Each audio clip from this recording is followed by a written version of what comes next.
Welcome to Norse Code, the number one podcast for your Minnesota Vikings. I am your host and producer. My name is James Pagoshnik. Thank you guys so much for listening. And at the other end of the tin cannon string, we have our analyst and co-host.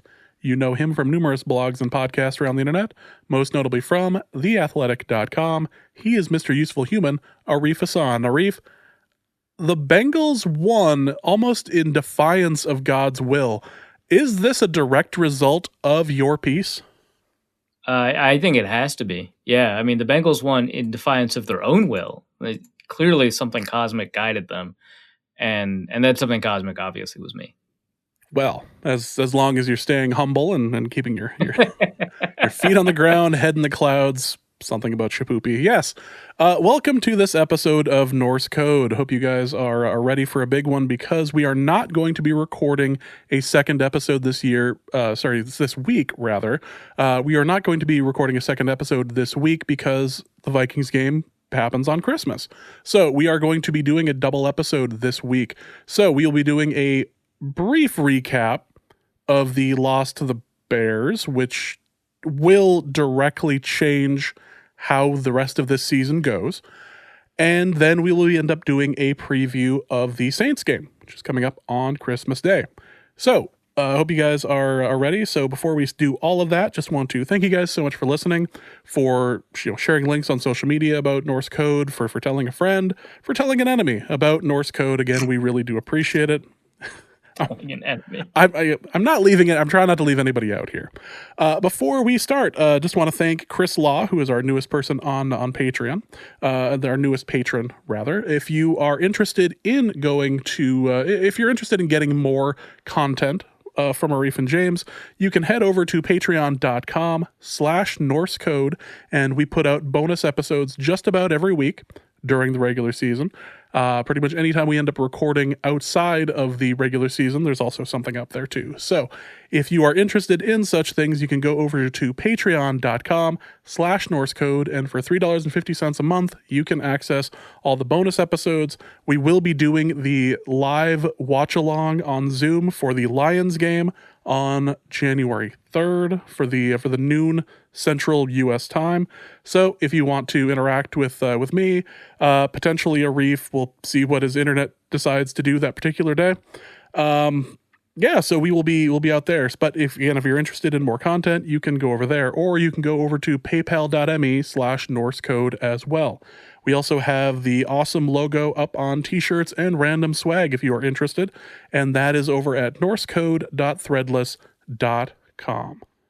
So all of that aside, let's get into the show because this is going to be a lengthy one, and we can talk about the loss to the Bears. And this was a game that it was very clear from the beginning that this was a defense that was constantly on roller skates. It's like they were always moving backwards. This was a Vikings defense that couldn't stop the run and sure as hell couldn't stop the pass.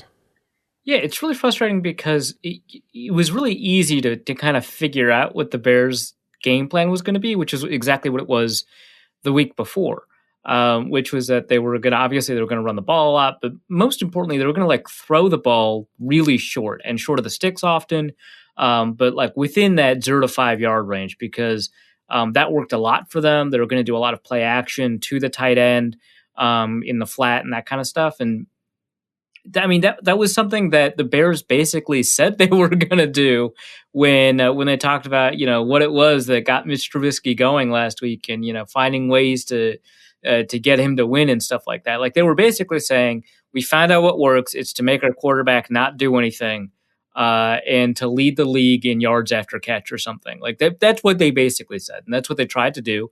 And the Vikings seemed completely unprepared for the possibility that the Bears would not try to test them deep.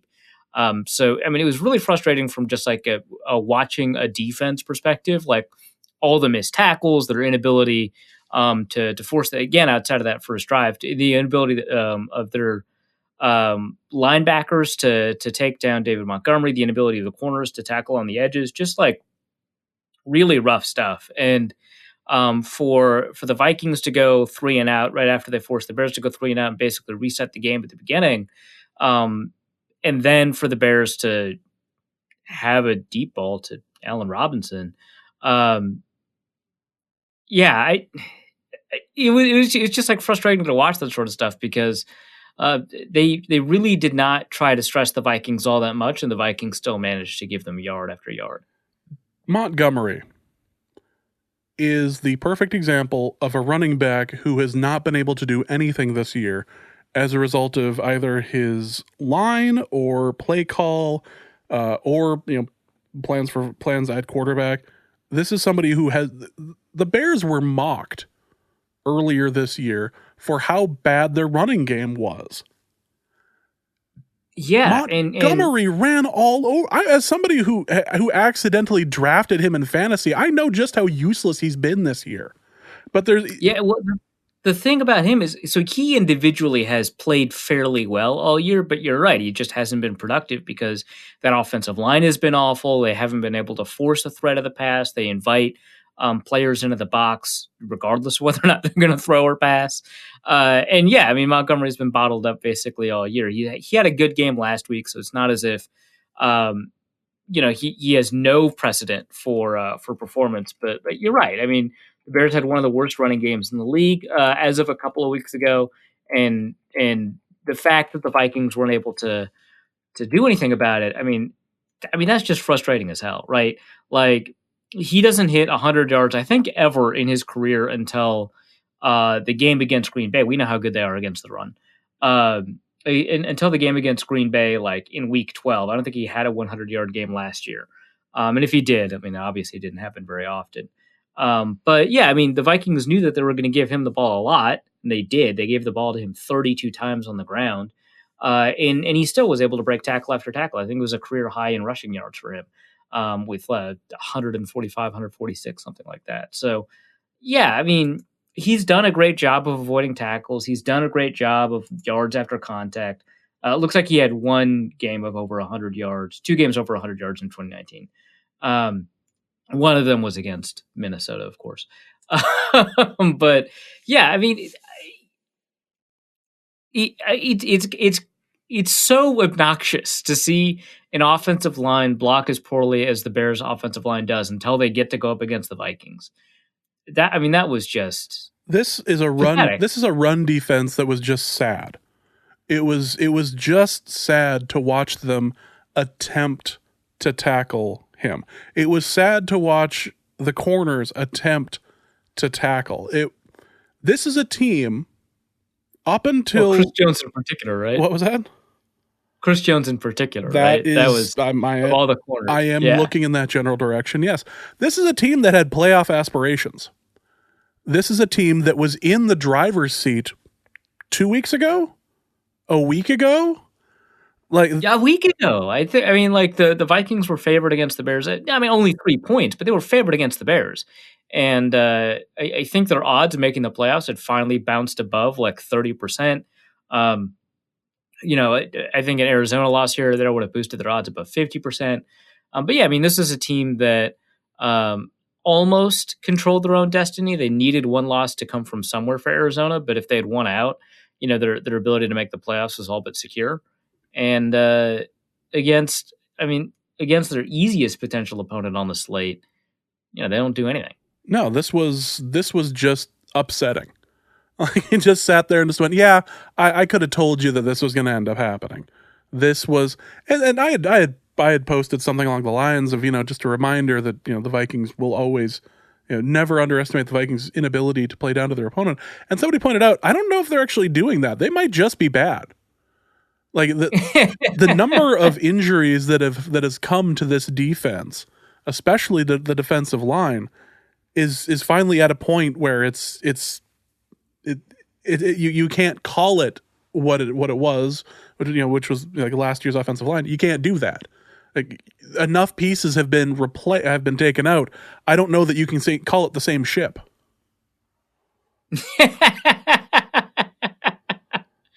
At what point does it become the Vikings offensive line? At what point does it become the Vikings offensive line of Theseus, right? Exactly. At some point this year, and apparently the turning point was Eric Kendricks, it stopped being the Vikings defense and started being something that wore the Vikings jersey. Yeah. No, I mean, what was it against Tampa Bay? At some point, they fielded 9 players that weren't starting on the depth chart in August or on the depth chart last year. So and we talk about this a lot. We mentioned that the defense only ever had 1 or 2 starters turnover from 2014, 15, 15, 16, 16, 17, et cetera, year after year. And then suddenly they had to replace like 6 starters. And that was like kind of intimidating enough. But then Daniel Hunter goes down, and then we see Michael Pierce opt out, which I guess he would have been a new starter anyway. But Anthony Barr goes on IR, Eric Hendricks misses a number of games, and now you're at the point where the only people that were on the defense last year that were starting are Harrison Smith and Anthony Harris, the people the furthest away from the ball and very often not on the screen. And so you've got a completely new cornerback group. You have to kind of make do at linebacker. The guy with the most experience is Eric Wilson, who's only like started 2 games before this year or something like that. And then the defensive line is just it's just Shamar Stephen, right? And sometimes it's not even him because they have to rotate their defensive linemen. And so, you don't have any of the starters they had last year. Obviously, you don't have either edge defender, you don't have the nose tackle, and it's like a bunch of people that were taught what to do by Mike Zimmer, but like it's not the same group of people we remember. No, and what was funny to me was during the Bucks game when they were talking about how all of these rookies are starting. 9 different people are starting this game that that were not listed as the starter back in August. They were praising Zimmer that he was able to do this. I just wanted to stop them. And go, no, you don't understand. This wasn't intentional. This was not. This was not the result of like blowing us away in preseason stuff and in the first couple of games of the year, really showing something. No, this is out of desperation. We are figuratively just trying to limp until we get to Detroit. Right. Like the only kind of intentional thing was that cornerback group. And that was just a product of the way that they, wanted to manage some of those contracts. They didn't want to pay Trey Waynes $20 million or whatever you got. Mackenzie Alexander didn't want to come back. And then Xavier Rhodes at the time was just kind of a silly idea. Of course, he's balling out now, but at the time it made a bunch of sense to just kind of let him go. That was the only time it was I kind of intended that way, right? They expected Danielle Hunter to play. They tried to get Everson Griffin back. He said no. I think to the detriment of both parties, honestly. And Shamar Stephen, they tried to give him enough competition that somebody would overtake him. And then obviously they brought in Michael Pierce to replace Linval Joseph, but they couldn't play him either. So there was some expected turnover with, the Michael Pierce thing. But for the most part, this isn't what they wanted. They wanted Anthony Barr to start. They wanted Eric Hendricks to play, right? But instead, the only players that they wanted to turn over are the only ones that are playing well, right? Like Cameron Dancer and Jeff Gladney have had a really just fantastic 2 weeks. Actually, Dancer's had a great 3 weeks ever since he's returned. And those are the only ones where they were like, yeah, we want you instead of the guys we had last year. Everybody else, it's just like, it was nice that Ifeadi Adenabo played kind of like a starter last year, but he's not getting it done as a starter. He's a really good backup that, it would have made sense if he had won a starting job, but, he didn't. The Vikings traded to get ahead of him, right? And so now you're at a spot where he's starting, or DJ Wanham is starting, and, it's not like Wanham is God's gift to edge rushers at the moment. He's probably better than most 4th-round picks, so it's probably a hit, but you're not getting any pass rush. Hercules Mataafa is doing better, and he's not playing well either. So, the Vikings are in a spot where their defenders, the ones they have, and the cornerback thing, they even turned over there, right? Because Chris Jones isn't supposed to be playing, and that was a big problem. Is that they picked on him in coverage with Allen Robinson. They picked on him when they ran to him out of the slot. He had a bad game, and the Bears tried to make the game about him as much as possible, and they very often succeeded. So yeah, this is not like the Vikings defense that they intended to have at the beginning of the year. And like, yeah, everybody goes through injuries, everybody goes through turnover. But I think the substantial amount of turnover and the substantial amount of injury they had, that's well above what you'd expect at this point in a season. So yeah, I mean, it was just a brutal showing overall for the Vikings. So Eric Kendricks is apparently the reason why the Vikings were able to be competitive before the Jacksonville game. Yeah, evidently. Yeah, I mean, There's some leverage for you. To have one linebacker that does stuff like, just like one linebacker, do a thing, please, and then he'll do it, and then it's a 3 and out. Great. This was a Trubisky performance. Is he undefeated against the Vikings? I want to say he's undefeated. I think, was it 2017 he may have lost to the Vikings, but otherwise, yeah, because the Vikings wins come against like Nick Foles. Obviously, Chase Daniel won that other game, but like Trubisky gets credit because he got the start, right? So let's take a look. Win, loss. So 2017, he took 2 losses against the Vikings. The 2018, 2 wins. 2019, 2 wins. Neither of them really count because like one was against backups and the other one was Chase Daniel. But he gets the win, and then he didn't start the game this year in 2020. Yeah. So Trubisky's only won since 2018. But it's a silly record, right? Because neither of the 2019 games really count, but you get to add it to the pile and complain about how cursed the Vikings are, which that's always fun. Hey, that's why we're here. Let me be clear. That is exactly why why it's exactly why I got up this morning, is to be able to talk about that. And they made Trubisky really look like a star. Like, people are talking about how he's going to be able to use this game for leverage in order to potentially get a new contract. By all means, yeah, go for it, dude. Like, I don't expect this like bizarre record to continue. I think the Vikings are well positioned to take advantage of a Trubisky future in Chicago. Yeah, absolutely, go for it, man. Yeah, this is like 5D chess. Ugh. So you had mentioned how they'd singled out a specific corner. This I was almost at a loss for words at some point during the actual game itself, because I just watched all of these tackles fail. Like, everyone trying to like people falling down on skates was about the closest thing I could just reference this as. It seemed like the team was just broken, and I'm gonna be done with like the broad generalizations on the defense, but let me be clear. I don't think you can put this game necessarily on Kirk Cousins. This seemed like if the defense was halfway competent, this would have been a winnable game. Oh yeah, for sure. And what's kind of wild is that the high value plays were really high value plays. Like, the Vikings got like 20 stops, right? And stops by like the PFF definition, where it constitutes like a loss for the offense. So typically tackles basically near the line of scrimmage or short of the down markers on third down.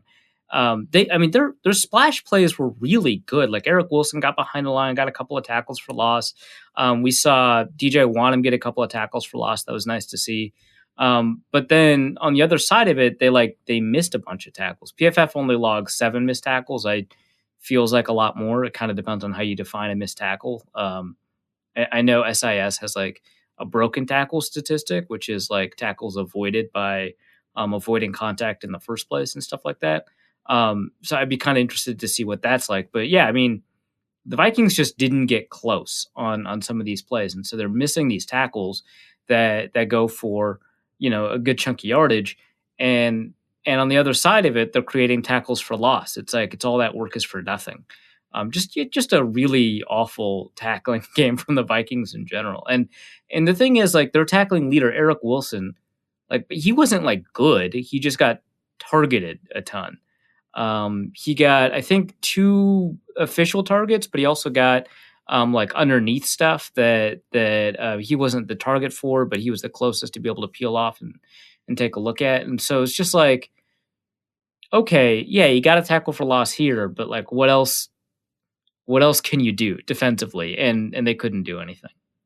It's kind of like the Greenway argument a few years ago, where Greenway would get the most tackles in a game or in a year, and you go, wow, he was doing a lot. It's like, No, he just seemed to be targeted a lot. Like he just the person that the guy ran into all the time. Yeah, and they would scheme to put Greenway on the field. Like they would get out of like nickel personnel or three wide receiver personnel and get into base to put Greenway on the field, and then they would run at him. It feels like the Vikings are that. I mean, I asked this to Seth in our Saints preview.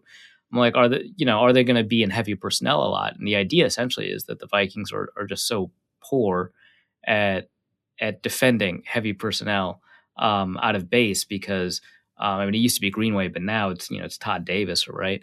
That teams might force the issue and put Todd Davis into coverage by running a tight end behind him. They've got some decent tight ends, so yeah, it's kind of the same way. It's like some of these players are racking up tackles, but they're targeting him or they're funneling players through him or something like that, and they're going to miss tackles along the way to rack up those tackles. And if you get a tackle like 5 yards after the line of scrimmage on 3rd and 2, like, what good have you done? So, yeah, absolutely. It's very similar to a lot of the criticisms surrounding, like how Chad Greenway got so much play at the end of his career.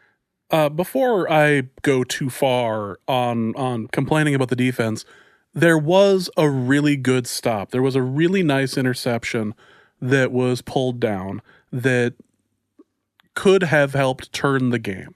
And it is worth pointing out that the Vikings were able to pull that one nice shining moment out while it looked like the game could have gotten away from them. You're talking about the Cameron Dancer pick? Correct. At the near the end? Yeah. I kind of thought that might have saved the season. Like, obviously they have to actually mount the drive after that, but the touchback, I mean, the pick looks great. The touchback puts them up. They started with a run on first down, but I don't know. It felt like the Vikings put themselves in a position to actually do something about it. And then, pass short of the sticks, run up the middle, and then another pass that comes with like instant pressure. And then he's like flailing and running to his right and just kind of launches one in the general direction of Tyler Conklin, and pass was not accurate enough to make good on that. So yeah, I mean that interception, I think it was a high point. Like I think that's the highlight of the game, and if they had won, that would be the thing that everyone would be talking about. But they couldn't make good on it. I don't know like how much of that is like Cousins wasn't like quote unquote clutch. Like the throwaway to Conklin, I think Cousins knew it was 4th down. I think he didn't approach it with like, what would I do? I should probably, throw this play away. I've got another chance. I think that he knew it was 4th down, but that pressure arrived so quickly that he had to try and just kind of flip it over and try to get it to Conklin, who just wasn't ready for it. So, I mean, that I think is just an instant pressure issue. I don't think that's a Cousins issue. I think Cousins being a little bit too conservative near the end of the game with regards to clock, again, was a bit of an issue. But yeah, for the most part, yeah, okay. So like Cousins didn't like finish the game for the Vikings, but he's not, I agree with you. He's not like at fault. If the defense, prevents a 33-point game from an inept Chicago Bears offense, Cousins has done enough to be able to win the game, to not have to rely on a Cameron Dancer interception to put them in that position. Like it would have been obviously nice for him to engineer a comeback drive and he maybe could have done a little bit better, but for the most part, like, okay, like, I had on that drive, I don't have too many, like the final drive of the game I thought was a little bit more of a problem than that one. I had a thought during that final drive by Cousins and the offense. And my thought was, I'm tired of having to watch Kirk Cousins mount a 2-minute drill at the end of the game to try to win it. I totally get that. Like there's such this conversation about, can Kirk Cousins do it in the final moments of the game? And we keep on having to like split hairs about how his performance looks in those final drives and whether or not he did enough, right? Like against Seattle, he put the Vikings in the go-ahead drive situation, and then the next drive they run it 7 times and then nearly win the game on a run, and then you're like, well, does this count against Cousins because he didn't have the ball in his hands on the final offensive drive, but he also was the one that put the Vikings ahead, and they just didn't convert on the 4th and 1, right? Last week, Cousins had an opportunity to close it. Obviously, it wasn't like the final drive, right? Because they were down 2 scores. But, at the top of the 4th, he had an opportunity and he didn't. And you could talk about drops. And, we've talked about drops for Cousins in game-winning opportunities before, but we're always splitting hairs. And honestly, like against some of these teams, like, yeah, it's probably fine to be in a close game against Seattle, or at least, the good version of Seattle that we hadn't seen over the last 2 weeks. And to ask Cousins to try and mount a game-winning drive there, that's like kind of to be expected. But like the Bears, yeah, I'm tired of it too. Like we constantly like see situations where the Vikings should just not be at a point where they're forcing Cousins to shoulder this load.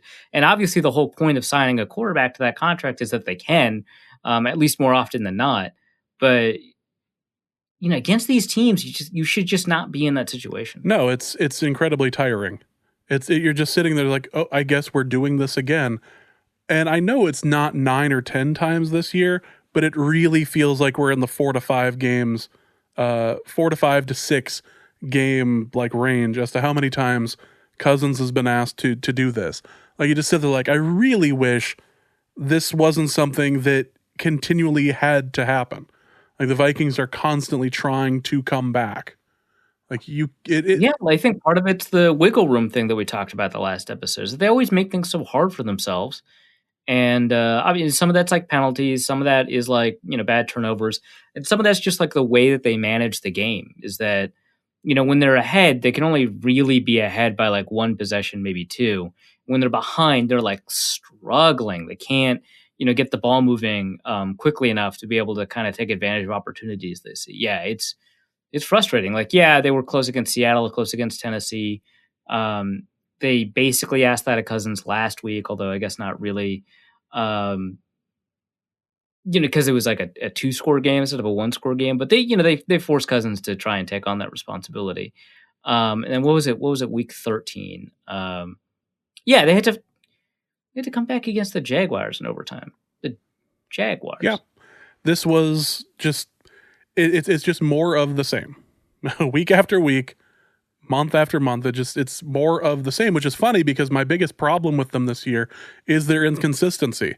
Except for this point, this is they are consistent. Well, it's the only way you can get to this point, right? The only way you can be consistent about being in close games is by being inconsistent, because some of these teams are bad and some of these teams are good, right? And if you're consistent, you'll beat the bad teams and lose to the good teams. But instead, the Vikings are beating Green Bay. They're playing within a point of Tennessee and Seattle. And then they're like losing to Chicago and going to overtime. And Atlanta.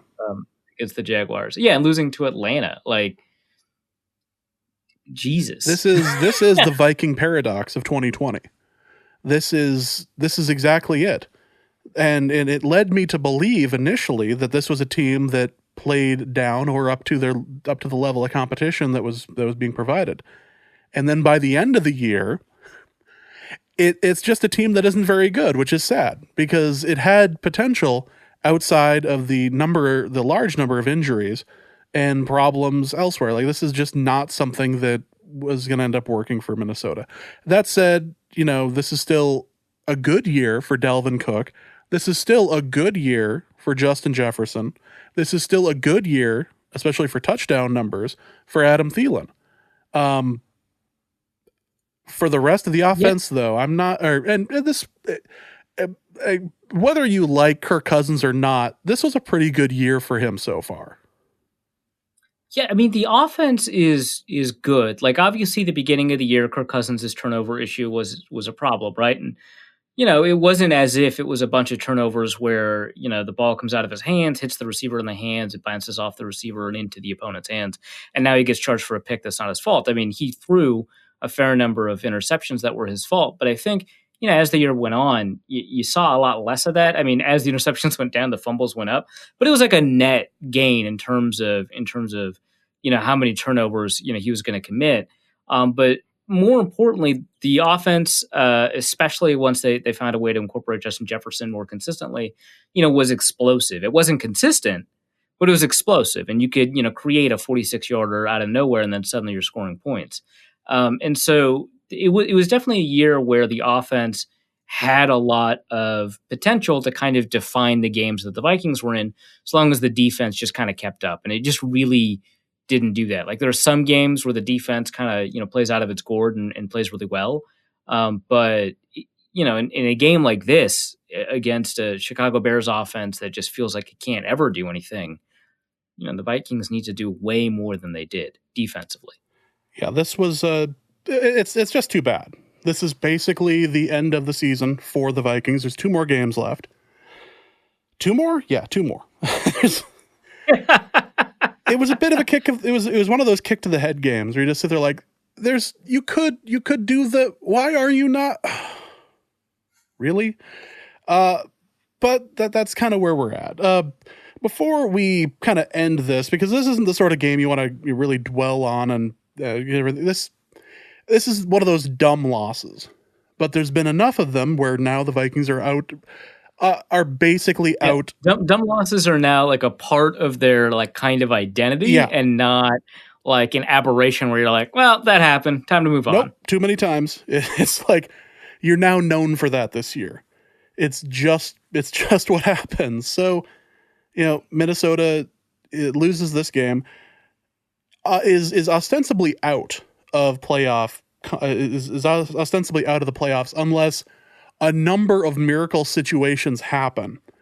And even then, it's like, what, Chicago loses out, Arizona loses out, and then someone wins?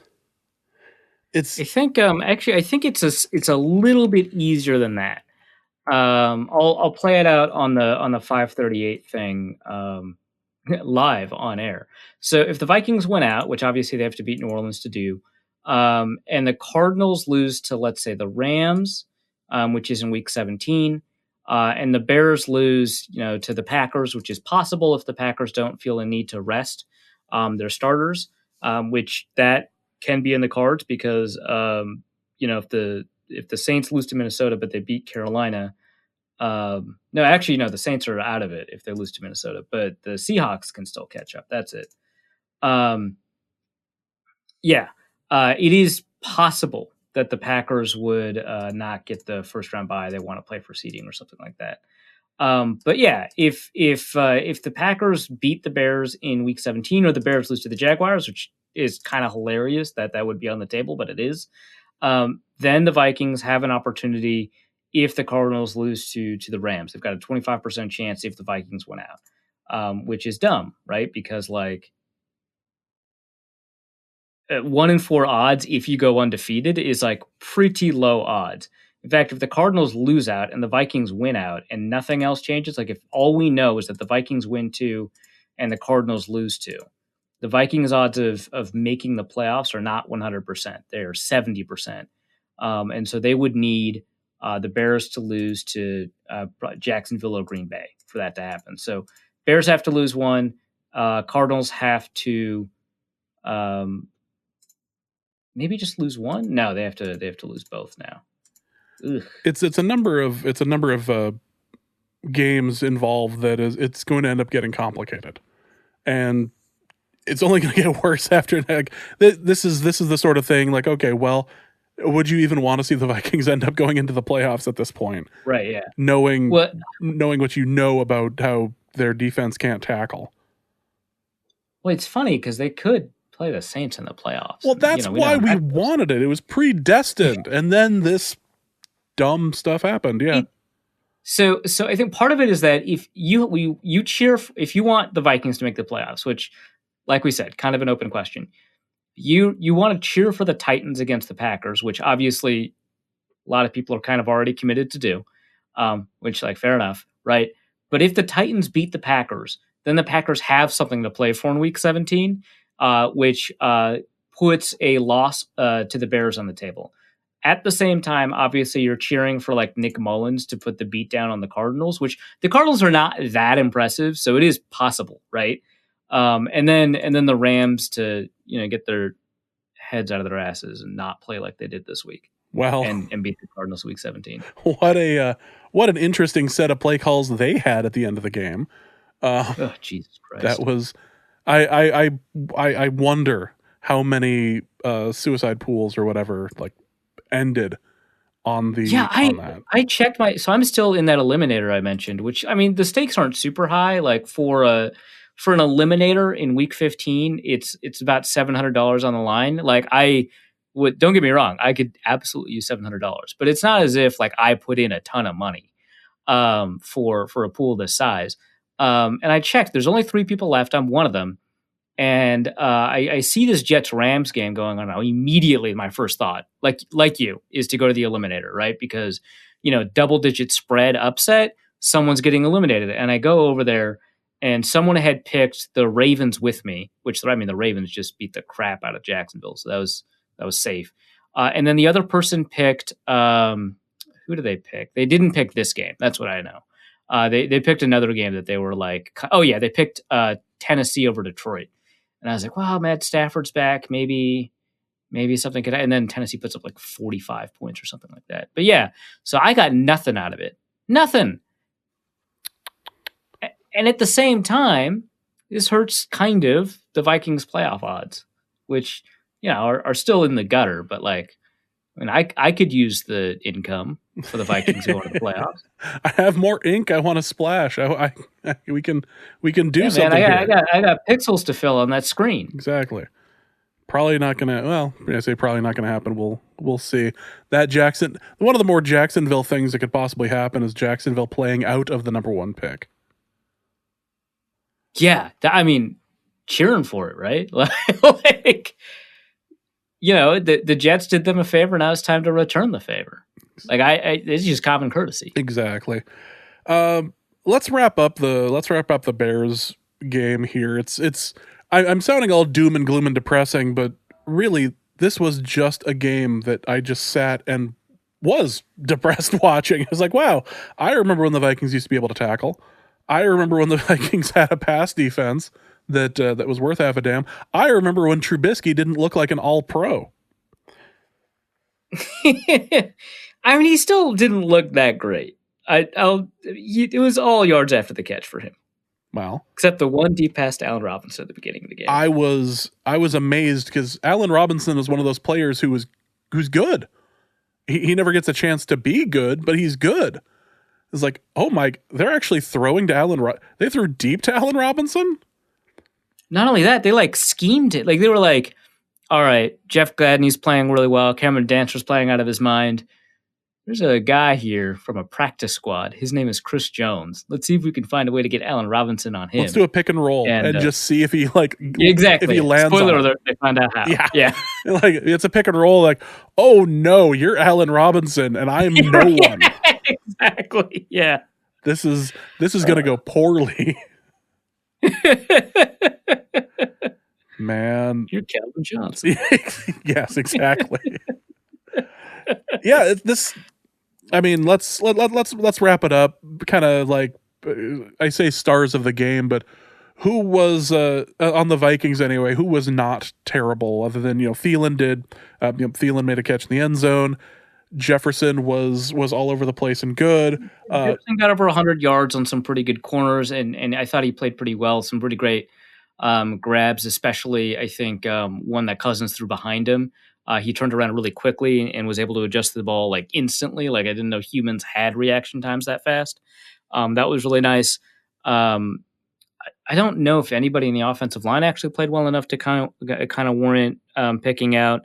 Defensively, obviously, Cameron Dantzler played lights out. Jeff Gladney played well, which again, like watching, I don't even want to say Trubisky, watching that pass game appear in front of the Vikings and do damage, and the two corners do well is just like very weird. But I thought they both did pretty well. I mean, it was mostly just kind of like a matchup issue with like Chris Jones. So I mean, there were players that played well, right? And Dantzler was one of them, and it's a really great thing. For a lot of reasons, obviously, that he wasn't hurt, but especially to the Vikings in terms of just the level of performance he can bring. He's PFF's highest graded corner over the last 3 weeks. And performances like that are kind of why. So, I mean, there was good play there, but you contrast that with the fact that nobody was able to get any pressure. That the linebackers got beat up in the run game. That we didn't actually see a ton from the safeties, which you never know how much of that is on the safeties themselves.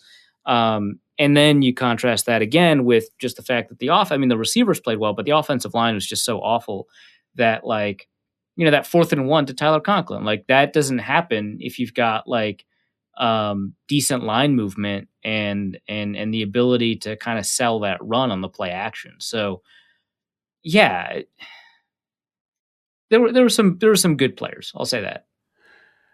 And a frustrating final drive. Before we move on, let's talk about that final drive, because again, this was a situation where Cousins and the offense was asked to make a comeback. The play calling seemed odd, and then so they were playing for the Hail Mary, is what Cousins said after the game, and that frustrates me. That is not just a Cousins thing; that is a coaching thing. Like, obviously, I would like Cousins to be able to take the side, but he said that the priority was to get into Hail Mary range, which once you're at their 30, Cousins' arm is really good. Like, it's not Josh Allen, right? But it's also you can throw from midfield into the end zone without too much of obviously if he's under pressure, that's different, but he can throw from the 50 to the end zone. So after that, when you're at the Minnesota 49, why are you throwing it short? Why are you throwing it over the middle? You're just wasting clock. Like, the Vikings start with 50 seconds left, obviously no timeouts, and they have a 12-yard pass. They start with actually a pretty good return from Amir Abdullah, so I want to say that. But they start with a 12-yard pass, and then which that one I think goes out of bounds, yeah, and then a 7-yard pass, and then an 11-yard pass, and the 7-yard pass was right over the middle. The 11-yard pass was not quite over the middle, but it wasn't close to the sidelines, and so they have to run up as the refs are moving the chains and spike the ball to stop the clock, and so they go from 50 seconds to 45 after someone runs out of bounds, to wasting 15 to get 11 yards, and then wasting 19, or wasting 15 to get 7, and then wasting 19 to get 11 yards to get to the 40. Yeah. And also that short throw to Jefferson for 7 yards. I don't know what that throw to Jefferson got you. It got you some time to think about how you wanted to throw the Hail Mary, is all that it got you, because that was a ridiculous length delay as they figured out whether or not he dragged his toe. Yeah, and it's just we are spending so much time to figure out if he caught the ball, which, yeah, okay, obviously he did. We're spending so much time to figure out if he caught the ball to see if he went 7 yards. 3 seconds for 7 yards. It's at least a better return on your time investment than 19 seconds on 11 yards. But Cousins can throw from the 40 that. It just doesn't matter. Set up your shots, go for the end zone, and they don't do it. Which, that's the reason that they were able to win that other comeback, which I can't even remember who they actually successfully mounted that comeback against. It's happened so many times this year that they're all blending together. It was the Panthers. Yeah, the Panthers kicked to go from 3 to 6, forcing the Vikings to go for a touchdown. The Vikings took shots. They didn't take shots here, and so they set up a final Hail Mary, and I can't really blame Cousins for that one, can I? It goes to BC Johnson, and BC just does not jump for it. I initially thought it hit BC Johnson in the hands. It didn't. It was actually deflected, and some other people have pointed out that Adam Thielen or somebody, I don't know if it was Thielen, but somebody was getting his face mask pulled. I noticed that Thielen was getting interfered with from a pass interference perspective, which I wouldn't even bring up. Well, who calls PI on a Hail Mary anyway? Yeah, it would be ridiculous. And if they did, it would have to be pretty blatant, right? You'd have to be hugging the receiver. It would have to be the most blatant thing ever, because a Hail Mary, you just expect that there's a bunch of pushing and shoving. You got 80s NBA going on in there, elbows, akimbo, just throwing stuff. It would take an absolute moron of a ref to think that it's that you would throw PI in that sort of situation.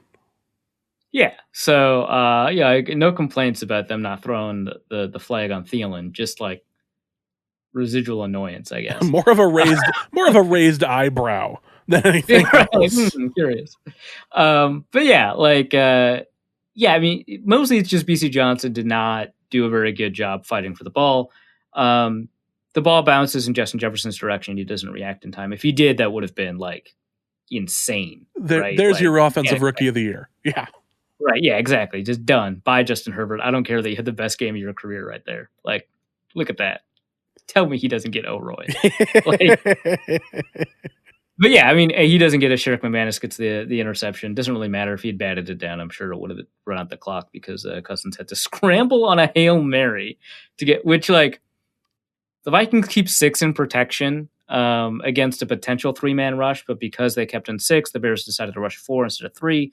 Fine, whatever, it's fine. Like you're supposed to rush 4 on a Hail Mary anyway. Please, God, protect this quarterback long enough for him to be able to set his feet and throw. You've got 6, and they're sending 4, and it's still a question of whether or not he's going to get the ball out.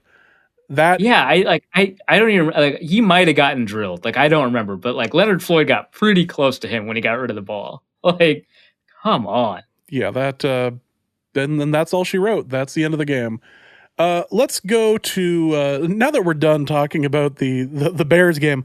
Let's talk about something involving Christmas, which this year is the Saints game. So earlier today, Reef had an interview with PFF's Seth Galina, and he said something on Twitter about how professional and how wonderful an interview this was, and how this all worked perfectly and had nothing to do with being a train wreck. So we hope that you sit. Oh, no, it was the opposite of that. So we hope that you sit down and enjoy this interview that Arif did with PFF's Seth Galina that he did earlier today. All right, I am with Seth Galina. I primarily know him for being Canadian, but also from time to time he tweets about the Saints, which presumably means that he pays attention to the team. He works for Pro Football Focus. How you doing, Seth? I'm fantastic. I'm tired. It's been a long day of work. Like nonstop work. Yeah, I know. I should have taken a nap like someone else that I know, but I didn't because I wanted to be here with you. Oh, I appreciate that, man. Thanks. Man, I hope you've watched a Saints game or two. Otherwise, this is going to be real awkward. No, I haven't watched one Saints game this year, so I'm just using our grades to fill in the blank. Okay, that's great. That's fantastic. Okay, wait, no, hold on. I got to know this. I don't know if I've ever asked you this. Did you ever like live in Louisiana? Like, why are you an LSU and Saints fan if you're from like Nunavut or wherever you're from? Yeah, I'm from Nunavut. No, I was born in New Orleans. I didn't live there for very long. Yeah, my parents lived there in the 80s. And I was born in 88, and then my parents moved back to Nunavut in in 1990. So like I don't remember anything. I was raised here, but we kept like those like my parents fell in love with the city, and like my dad being a big football fan fell in love with the football teams there. All right. Well, so the thing I know about Canada is that everyone there universally, regardless of where in Canada they are, speaks French and loves speaking French and identifies strongly with that fact. Is that why your parents were in Louisiana, the only other place in the United States they speak French? No, my dad just got a job there at Tulane. It was just a random, it had nothing to do. I think he had a choice between some other universities in your beautiful country, and he chose New Orleans. So it had nothing to do with, we have no family down there. We have no connection to like Acadia and the Cajuns from 300 years ago. That is a strong connection, actually. Yeah, there's a strong historical connection between Acadia and the Cajuns. Wow. Okay. Cool. Wow. We've got an anthropology podcast going. This is fantastic, man. Yeah, and if we can avoid actually talking about the Saints that I don't watch, then this would be great. Okay. Well, no. Let's dive in. Let's talk about the Saints. So Drew Brees came back from was 11 cracked ribs, and promptly demonstrated that he probably should not have. He ranked like 29th out of 30 quarterbacks in PFF grade or something crazy like that. Let me take a look. 28th. Okay, no, he was better than Cam Newton, so I'll give him that.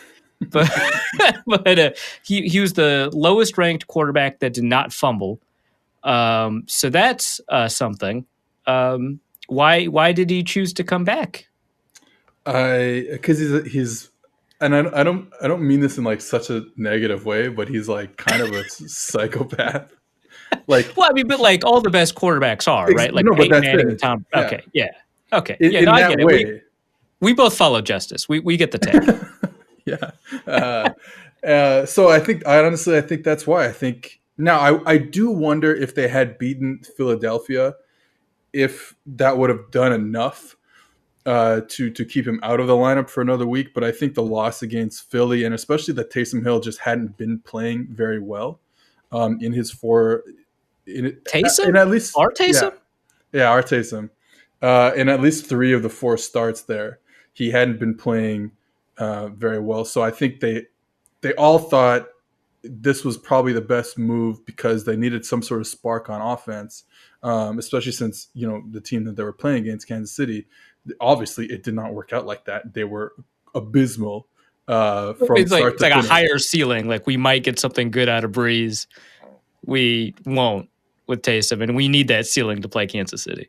Yeah, exactly. And you're thinking, oh, you know what? Like we can kind of shorten the game if the Saints offense is doing what the Saints offense can do at its like, peak levels, which is don't run the ball backwards.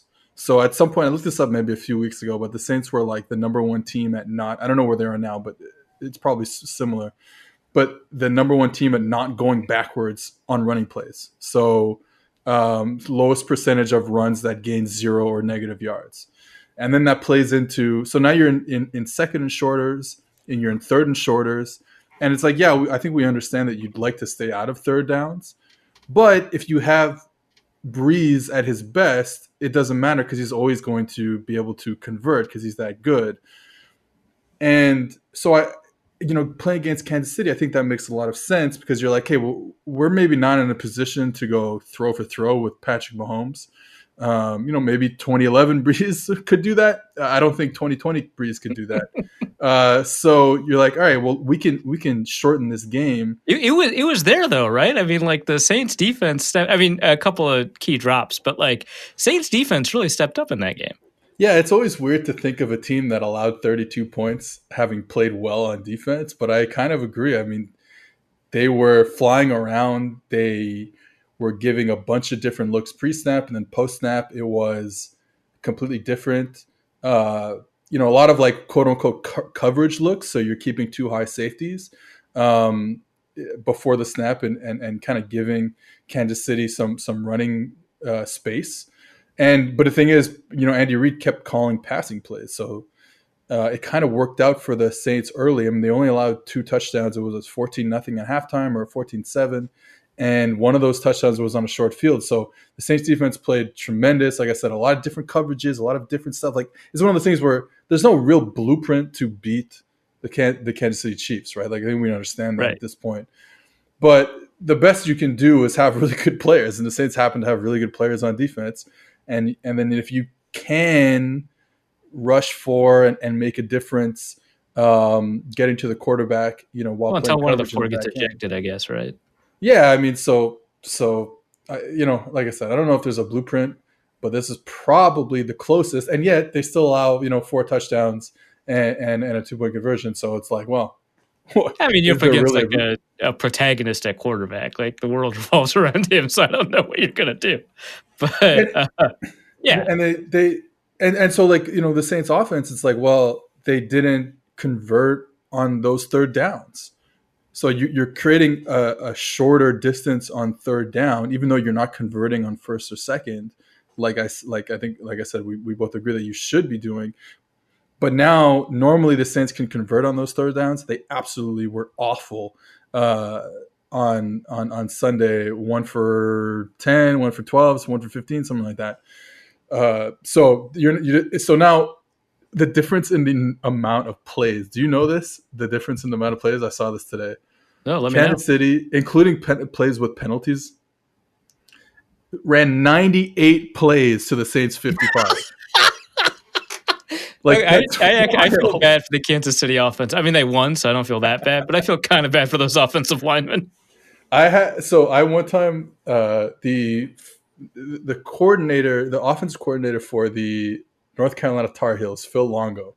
This is a few years ago. For some reason, he followed me on Twitter, and Did I he was still like, follow you, or did you manage to drive him away? okay, well, listen to this. So, he's like, I didn't know who he was at this point. He was at Sam Houston State. He was doing really good things at Sam Houston State. And at that point, like I have a little bit of following now, but like at that point I had probably like 500 followers, something like that, maybe even less. I'm not sure. So this like this FCS coordinator follows me. So I go look him up, and he holds the record for most plays run in a game with 120, which is, I mean, it baffles my mind. So I didn't really know how like Twitter worked. I wasn't in the media at that point, so. I messaged him, I DM'd him, and I was like, hey, Phil, what's your problem, man? You're trying to kill your like quality control staff. Did you phrase it like that? No, I didn't phrase it exactly like that. But I was like, you're trying to kill your QC people who have to chart in huddle like all the 120 plays. And then he was like, ha ha, just trying to win a game. And then I checked back like a month later, and he stopped following me. Incredible. Oh my God. That's amazing. Wow. So there you go. All right. Yeah. So Kansas City trying to kill their QC staff. Although like, I feel like that's probably a pretty good way in. I feel like the Andy Reid quality control assistant is like, yeah, I'll chart these 98 plays, but in like 8 years, I'll be passed over for a coaching job. So that's the dream, really. to get so excited that you finally get a job that you want, and then have it never come to you. I think we all relate to that. All right, no, we got to talk about the Saints. So, okay. Who has more breathing problems right now, Jameis Winston or Drew Brees? Oh man, you know what? I saw Brees do stuff that I don't think I had normally seen him do, which is in relatively clean pockets. He bailed. Yeah, and throw the ball to guys who I think were covered when he could have like gone to his next read and found an open receiver. So that was weird, and I guess it just has to do with, I mean, there's rust. And this is different. He didn't want to be there. He didn't want to get touched. He didn't want to get near him, so he got rid of the ball earlier than I thought, on certain plays, earlier than I thought he normally would have.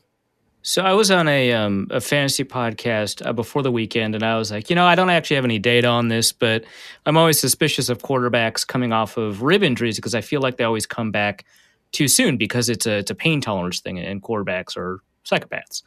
And so I don't trust quarterbacks coming directly off of rib injury. I saw it with Tony Romo, saw it with Michael Vick, and we actually got two examples this week with Matthew Stafford and Drew Brees, and Stafford did like some wild stuff, but he didn't live up to his previous two games.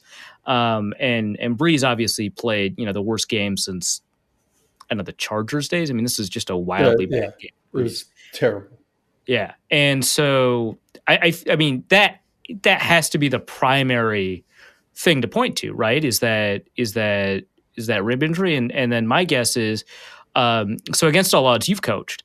And my guess is that sorry, this is just so fun. So part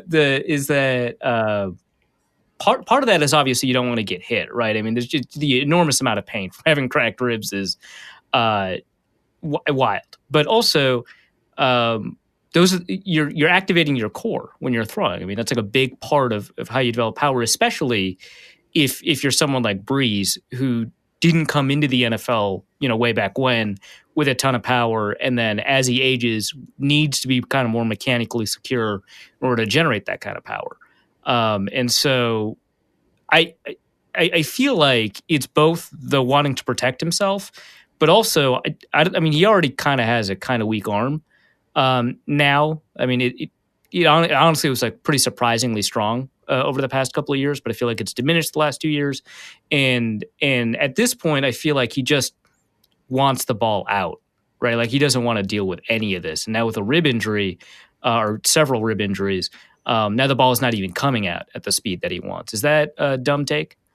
Well, I also think when you add in the fact that the receivers who he played with on Sunday are just not up to snuff. Yeah, Michael Thomas is unavailable, right? No Michael Thomas. Jared Cook has turned into a pumpkin. He was so good to finish last season, and it just hasn't happened. How wild a career has Jared Cook had, by the way? It makes no sense because you see the talent is absolutely off the charts, but then he just can't. I honestly thought he was going to be out of the league after his fourth year. I was like, another super talented guy just can't catch passes. You can't do anything, and then he's just been in the league forever because he's that freaky. Yeah, he's a remarkable. You can't give up on him. But yeah, I mean, he's turned into a pumpkin. Manny Sanders isn't what he once was, which is not a shock.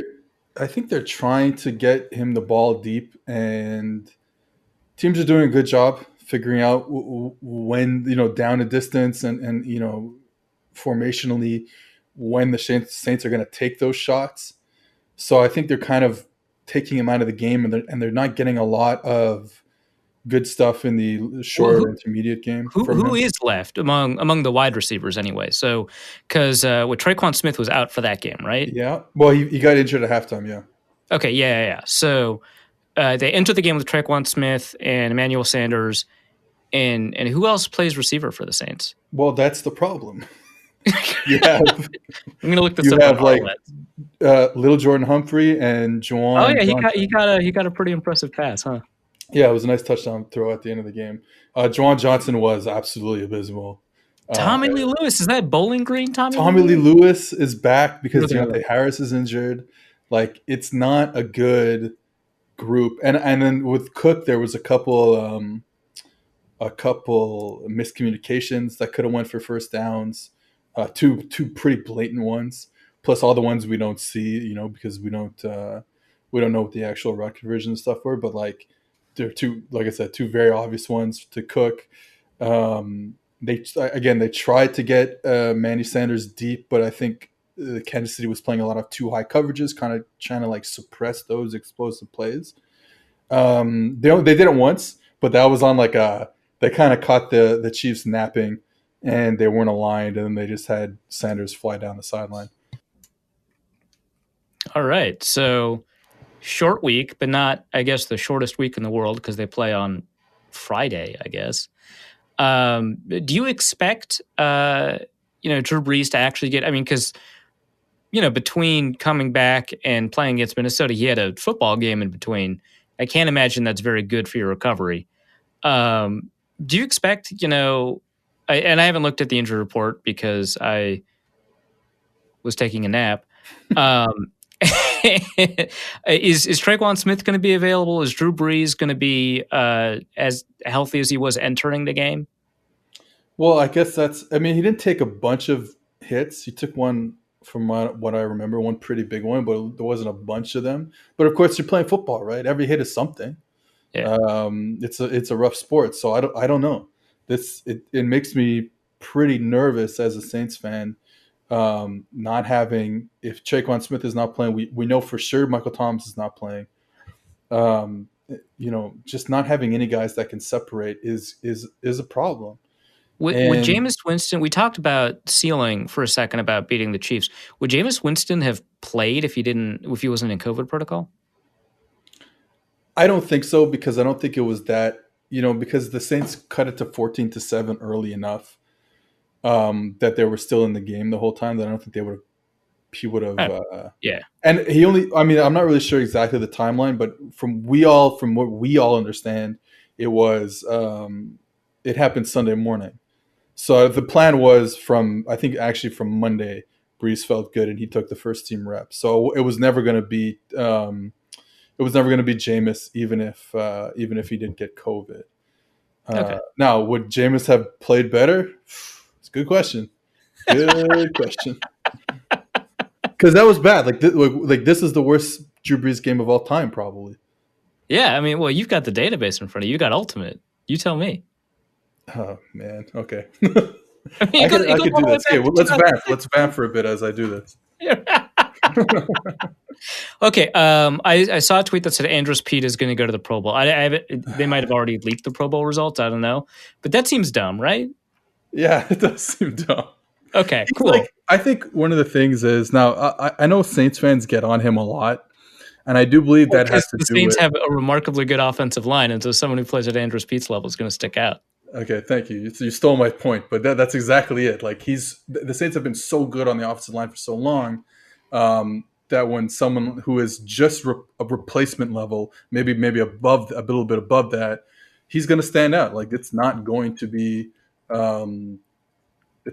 very pretty, especially with the type of quarterback you have in there who's not able to evade rushes as well as he used to. Yeah, it's not going to be. It's not going to be good at all. He's replacing Jari Evans essentially, right? Yeah, and then obviously there's no more Warford, there's no more Grubbs. Right. Like the Saints guard position has rotated a little bit and good players, right? Carl Nix back in the day, and there's really good guards they've had, and he's just not at that level. Cesar Ruiz is not at that level yet, but he's a rookie, so we have to give him time. So it's just I think that's why Saints fans get on him. Plus the contract. I mean, he certainly does not. The value of his contract is absurd for the type of player he is. So that too. All right. Well, have you got the Breeze answer yet? Yeah, it's coming as my phone goes off here. Yeah.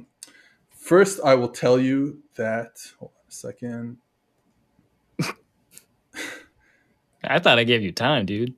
Oh, I messed up. How tough is this PFF database? Jeez. Well, there's just Breeze. Breeze has run, I think, 14,661 plays. I'm not asking you to look his worst play up. I'm asking you to look his worst game up. All right. Player by season by week. All right, let's vamp some more. So Andrus Pete, the problem with Andrus Pete is they didn't hire you for your database skills, huh? No, clearly. So 45.6 grade, and that's with. I'm not sure if that's exactly what we give to the public, but it's not his worst game. It is not his worst game. Is it his worst game since 2011? No, his worst game was this is his 7th worst game, and his 3rd worst game was 4 weeks ago against the 49ers. So, oh, he's cooked. He's done. It's over.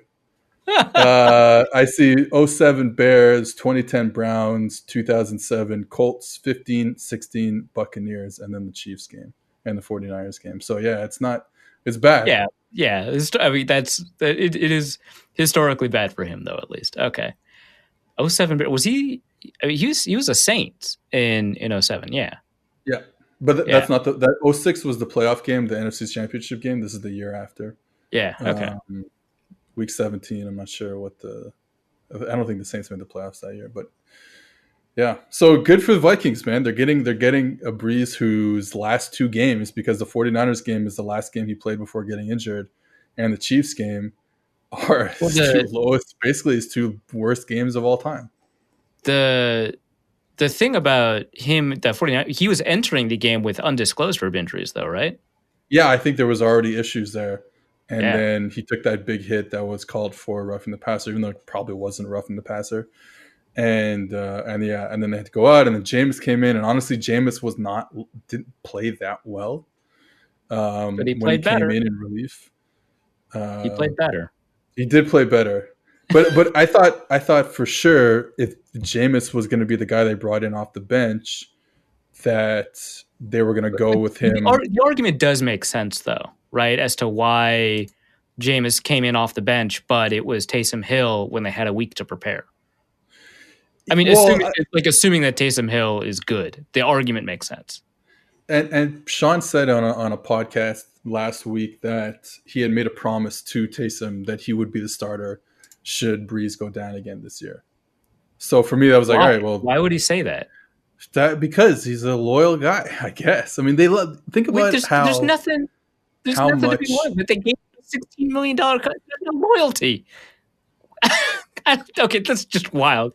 Who cares if he made a promise, man? If Taysom doesn't play well, who cares?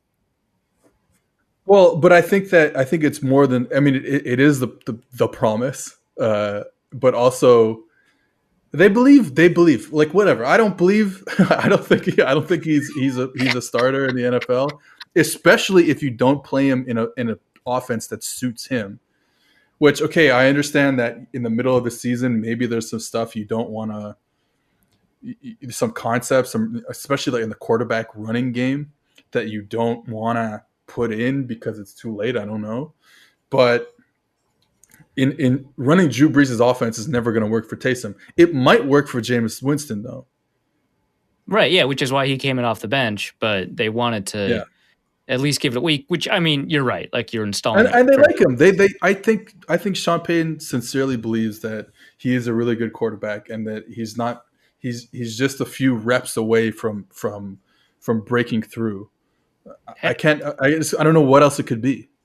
Has Payton evaluated a quarterback? I don't mean this like sarcastically. I mean, in his history as a coach, does he have a track record of evaluating quarterbacks successfully? Because we know he's a good offensive coordinator. He's one of the greatest, honestly. But has he had to evaluate a quarterback? Like in a situation like this where, I don't know, what was the situation with Romo? Any coaching staff where he's been involved in selecting a quarterback for like the draft or aside from luring Drew Brees away from Miami or wherever. I think with the Giants as the OC, he was given Kerry Collins. In this scenario with the Saints, he's quote unquote given Drew Brees. Mm-hmm. So I'm not sure what happened. We have no idea what his track record would be with quarterbacks then, like in terms of evaluation. No clue. Interesting. Well, I would say that they've drafted some guys, if I'm not mistaken, over this years who haven't worked out. Actually, no, they drafted Chase Daniel and he made like $100 million. So that's great quarterback evaluation. Yeah, all right, yeah. Put one in his cap. That's good. He also traded for Teddy, who the Panthers GM just got fired, so there's that. But yeah, I don't know. I'm fascinated by the Taysom Hill evaluation because it's like, yeah, he's one rep from breaking away. He's one rep from figuring it out. Also, he's like 33. Yeah, that's a problem. And he wasn't good. Like, I'm sorry, but he just wasn't he wasn't good enough.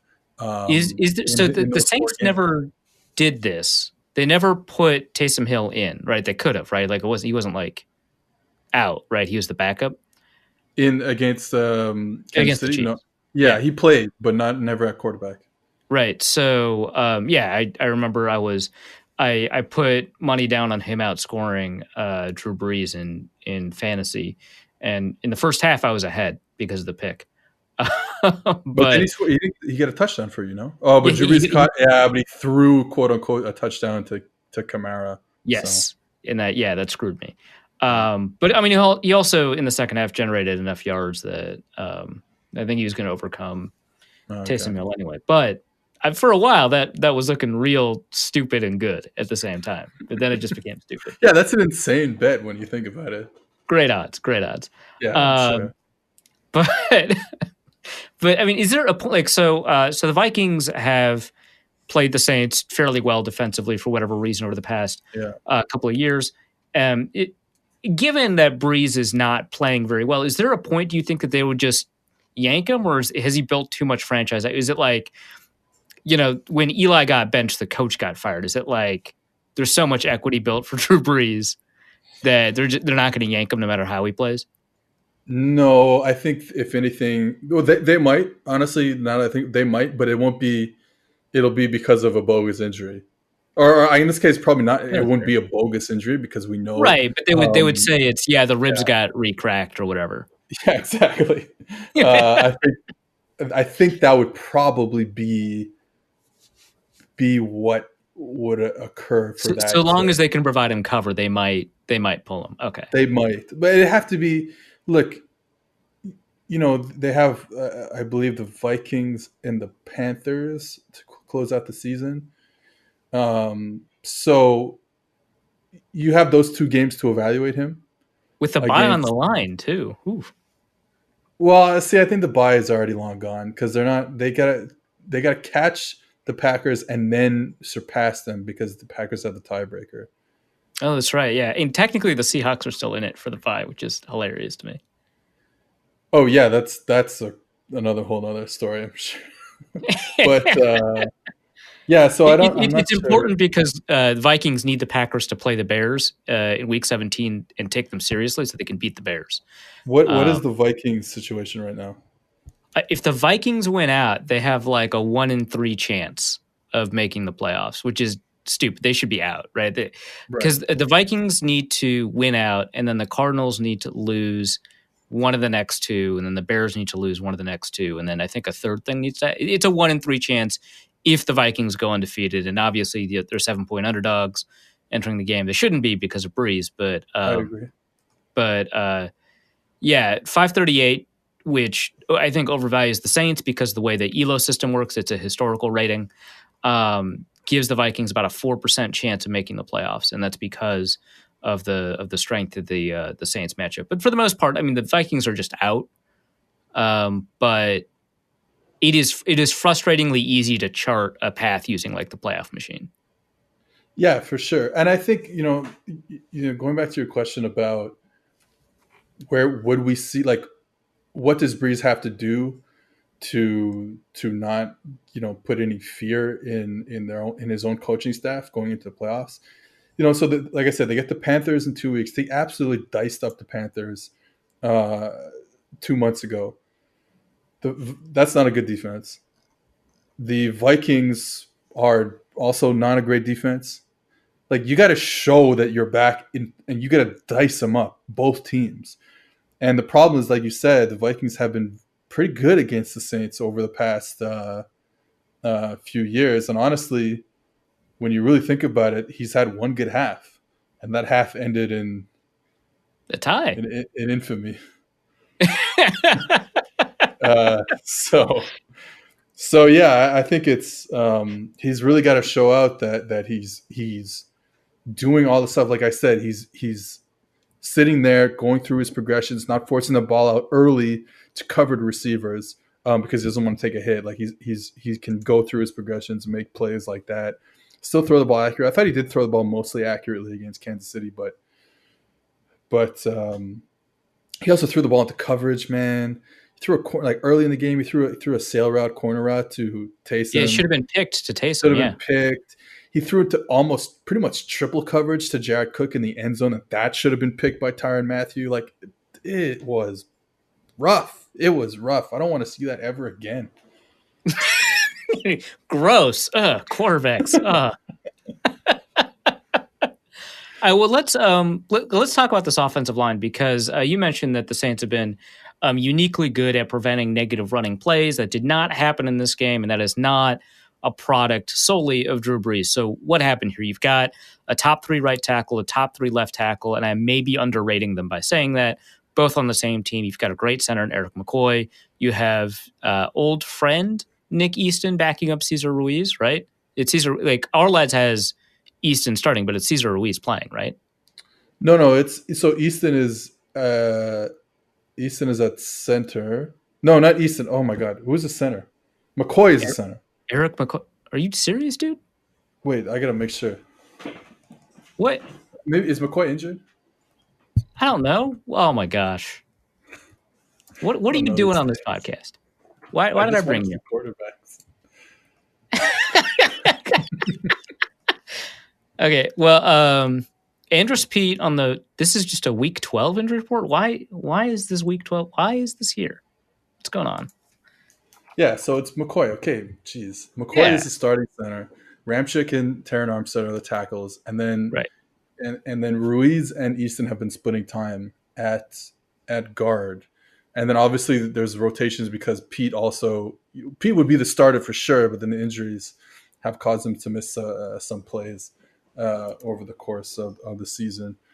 So is that the issue with the negative plays? Is it the Pete, Easton, Ruiz cavalcade? Yeah, I think that's probably been the worst. I also think that the tackles. I know Terran Elms has been injured pretty much the whole year. He's got a hand injury, if I'm not mistaken. And Ramchick has not been as Ramchickian as he's been in the past, so that hasn't helped either. Yeah, I So think they're all playing below expectation. I think the whole team on offense is playing below expectations, to tell you the truth. Well, but there's got to be like, if that's the case, there's got to be like an underlying, because it feels weird to me that like by chance all 5 of the offensive linemen suck. Yeah, no, it's very possible that there is a story in there that I don't know about. But I just think they've all been, Well, but the thing is, like, McCoy is still young. He had a great season, but maybe some growing pains there.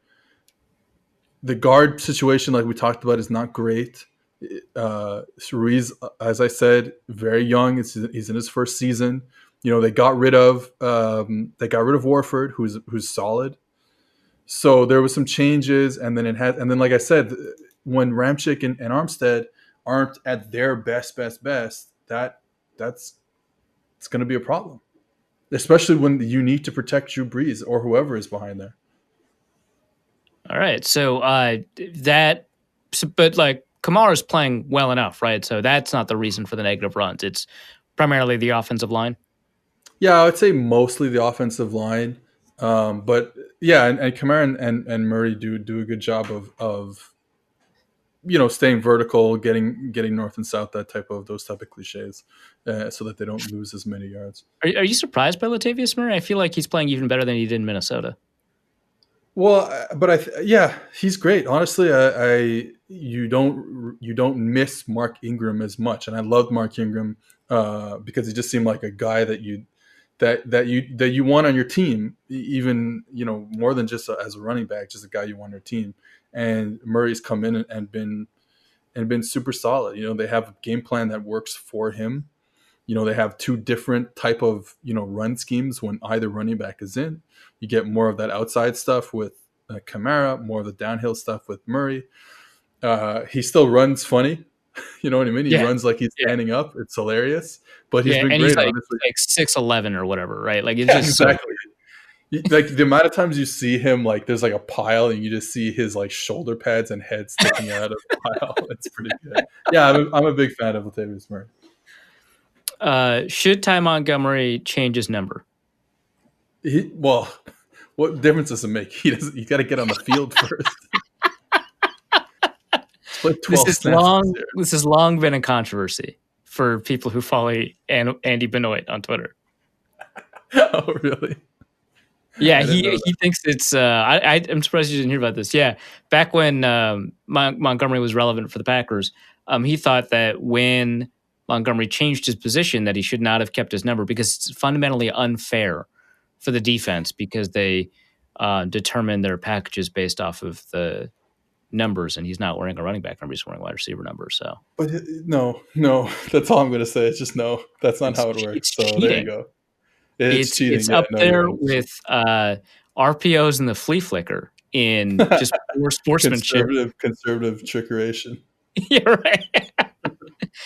Yeah, I mean, play action. I might let that pass, but wearing 88, that's an affront to all that is good and holy about professional football. But you know what? Of his 12 did you just look him up in the database just now? Of his 12 snaps, 9 of them have come on passing plays. So he's really, you can, if 88's in the game, treat him like, okay, got it. Yeah. It's a pass. Does he pass protect? He has 0 pass protecting the snaps this year. Our lads lists 2 fullbacks for the Saints. Is that accurate, or is Josh Hill just a tight end? Yeah, Josh Hill's a tight end. Michael Burton is the fullback who's played a lot of snaps this year. I feel like he's been on the field more than other fullbacks, and the Saints are still like a pretty big fullback usage team compared to the rest of the league. But it feels like he's been on the field more. I can look this up, but I'm not going to. I feel like he's been on the field more than other fullbacks in the past. Should Adam Trotman be getting more snaps? I've been impressed with him. Yeah, I think so too. It's been up and down. There's been some games where you're like, oh well, he's playing a bunch of snaps, so 300 snaps total. And let me click on his name, and I can tell you that 33 snaps against the Chiefs. But then you have games like 52 against the Broncos. A week before that, 42. So very clearly reading right off the screen. This is amazing content. So date of birth 1997, February 5th. He's 6'6". He played for Dayton, 253 pounds. Was that? Did you want to know his draft year? It was 2020. I think he's a good player. I honestly think he's a good player, but it's still like it's tough to get to find so many snaps for a guy like that. When you do have Jared Cook to do one thing, and you have they ran out of receivers, which I guess is why he took so many snaps last week. But yeah, that's exactly it, and that's why you're seeing his play increase. With Michael Thomas back, that's maybe a little different thing. But there's times when they have they went on and like lined up with like Tommy Lee Lewis and Jawan Johnson and Little Jordan Humphrey as 3 of the 4 receivers on the field for a couple snaps. All of those players were undrafted, correct? I believe so. Because I remember Little Jordan Humphrey coming out of I want to say Texas. Yeah, Texas. I think people expected him to be undrafted, but they were still like surprised that it happened, which is very weird. I think Jawan Johnson was if it was a weak wide receiver class, he might have been drafted. And then Tommy Lee Lewis has bounced around the league. I remember him with the Giants, but I thought Tommy Lewis famously is the pass interference recipient or non-recipient of pass interference against the Rams. Oh, so he's a Saints legend. Yeah. I thought he was Bowling Green, but he's Northern Illinois. Tommy Lee Lewis. All right. Okay, so run out of receivers. Trot out Adam Trotman, I guess. Do you see the Saints going into like 22 personnel a lot in this game against the Vikings? I mean, that their linebackers can't defend the run, right? Because Eric Kendricks is injured. And so it's Eric Wilson, safety, Troy Dye, safety, Todd Davis, run stuffer, but no tackling angles. Did you see this as a run-heavy game, or do you see them in 22 a lot? Let me tell you about 22 personnel. Oh, the Saints have been in 22 personnel 6.5% of the time this year. That's very low. Yeah, it is very low. Heavy Taysom Hill. Hey, can you do the splits? Can you say in Taysom Hill games how often they're in 22? You have to check it by week. You have to figure out like when Taysom. We got to vamp a little bit more, but I can do it. But I actually wanted to ask you about the Vikings secondary and cornerback situation. Has it been better than you thought or worse than you thought? Better, but I thought we were hitting disaster. So, I mean, it's a pretty low bar. No, I mean, the safety situation I think is fine. I think both players are playing very well. I've gotten, comments from mailbags, both at The Athletic and for North Code, asking, hey, why haven't the safeties played very well? But I think it's just because they've been asked to play high a little bit more often in cover 2. Whereas before, because they did cover 4, they were allowed to be playmakers a little bit more often, and they also blitzed them a lot more. And so we got to see them on the screen a lot more. But now they're just covering for the young corners, and now the young corners are playing better. They started off the year really rough. Zimmer system, he didn't adjust. Now he's adjusted. And those Cameron Dantzler had just a remarkable game last week. Not just the pick that he got, but just overall he had a great game. Jeff Gladney's been playing pretty well. So the group has played a lot better in the past 3 or 4 weeks. And if we had that at the beginning of the season, I think we'd start talking about if the Vikings just legitimately just can't have a bad defense. But obviously they can. But the way that secondary group is playing now is a night and day difference from where they were earlier. Yeah, and I mean, I think having some guys get some experience. I did the recap for PFF of the Vikings Jaguars game, and now obviously the Jaguars don't really have a real offense, but I remember looking up. Yeah, that's true. That's true. I mean, and I remember looking up the coverage stats for that game, and it was pretty good by the young guys. a lot of targets with not a lot of catches is usually a good thing, right? Okay, so the Saints only go in 22 personnel against the Buccaneers. So 30 snaps of the 61 have come in the 2 games versus Tampa Bay. Other than that, the most is 6 in one game. Well, that's intriguing. They must just think like Devin White is just cheeks against tight it's end. weird. Interesting. All right, yeah. So do you? But I mean, it feels like you would want to go heavy against the Vikings, not only because you're missing receivers, but also because the Vikings just cannot defend the run with the personnel that they have. Yeah, and I think this will play into. See, this is my problem though. Is like I don't like it when Sean gets into his head that he can just run the ball. Because like I'm not saying they're an efficient running team, but they're certainly not super explosive. Even with Kamara there, I don't know if that's probably not true. They're probably pretty good with Kamara in there, but I don't know. I just like feel like Sean gets away with it because, like I mentioned, they don't give up a lot of negative plays. So so it's okay if he runs the ball on 1st and 10 and 2nd and 10 because they're not losing too many yards and they get away with it on 3rd down. But this type of game would worry me because, again, like in the KC game, are they going to get away with it on 3rd down? Like, I get it that the Vikings don't have a great a rush defense. But, are you gashing them for 12 yards a pop or are you gashing them for 5 yards a pop? There's a big difference, So I'm curious to see if Sean just decides he's going to run the ball the whole time. Sean, me and Sean, we're best friends. So that's why. Yeah, I mean, you got first name basis, right? Yeah. Yeah, let's talk about the Saints defense. I'll ramble a little bit so that you can shift, tabs on the screen that you're working off of. But so Cameron Jordan ejected from the game, probably unfairly. Doesn't look like he will be suspended for this game. I think they're reviewing whether or not he's even going to get a fine. I don't think he will. But who knows? It's the league office. And I hear that they have it out for the Saints. So we'll see. But Trey Hendrickson's having a great year, contract year, I think, for him. But I've been a fan of him coming out of college because his numbers were great. I didn't actually watch any of it, but great pressure rate coming out of college. Fantastic testing scores. Has turned out to be a pretty good 3rd round pick for the Saints. David Onyemata is having a remarkable season, which is shocking to me. I never considered him to be all that great of a player, but he is having a fantastic season. And Marcus Davenport is a thing. I would suggest to you and your listeners, if you go look up David Onyemata's college highlights when he's at the University of Manitoba. Now, obviously, we're talking about playing in Canada where and you're talking about a future NFLer playing, U Sports football in Canada. Yeah, I watched Hakeem Hicks play in Canada too, man. Yeah. That was not the same sport. It's gross what those two and playing the same position, really.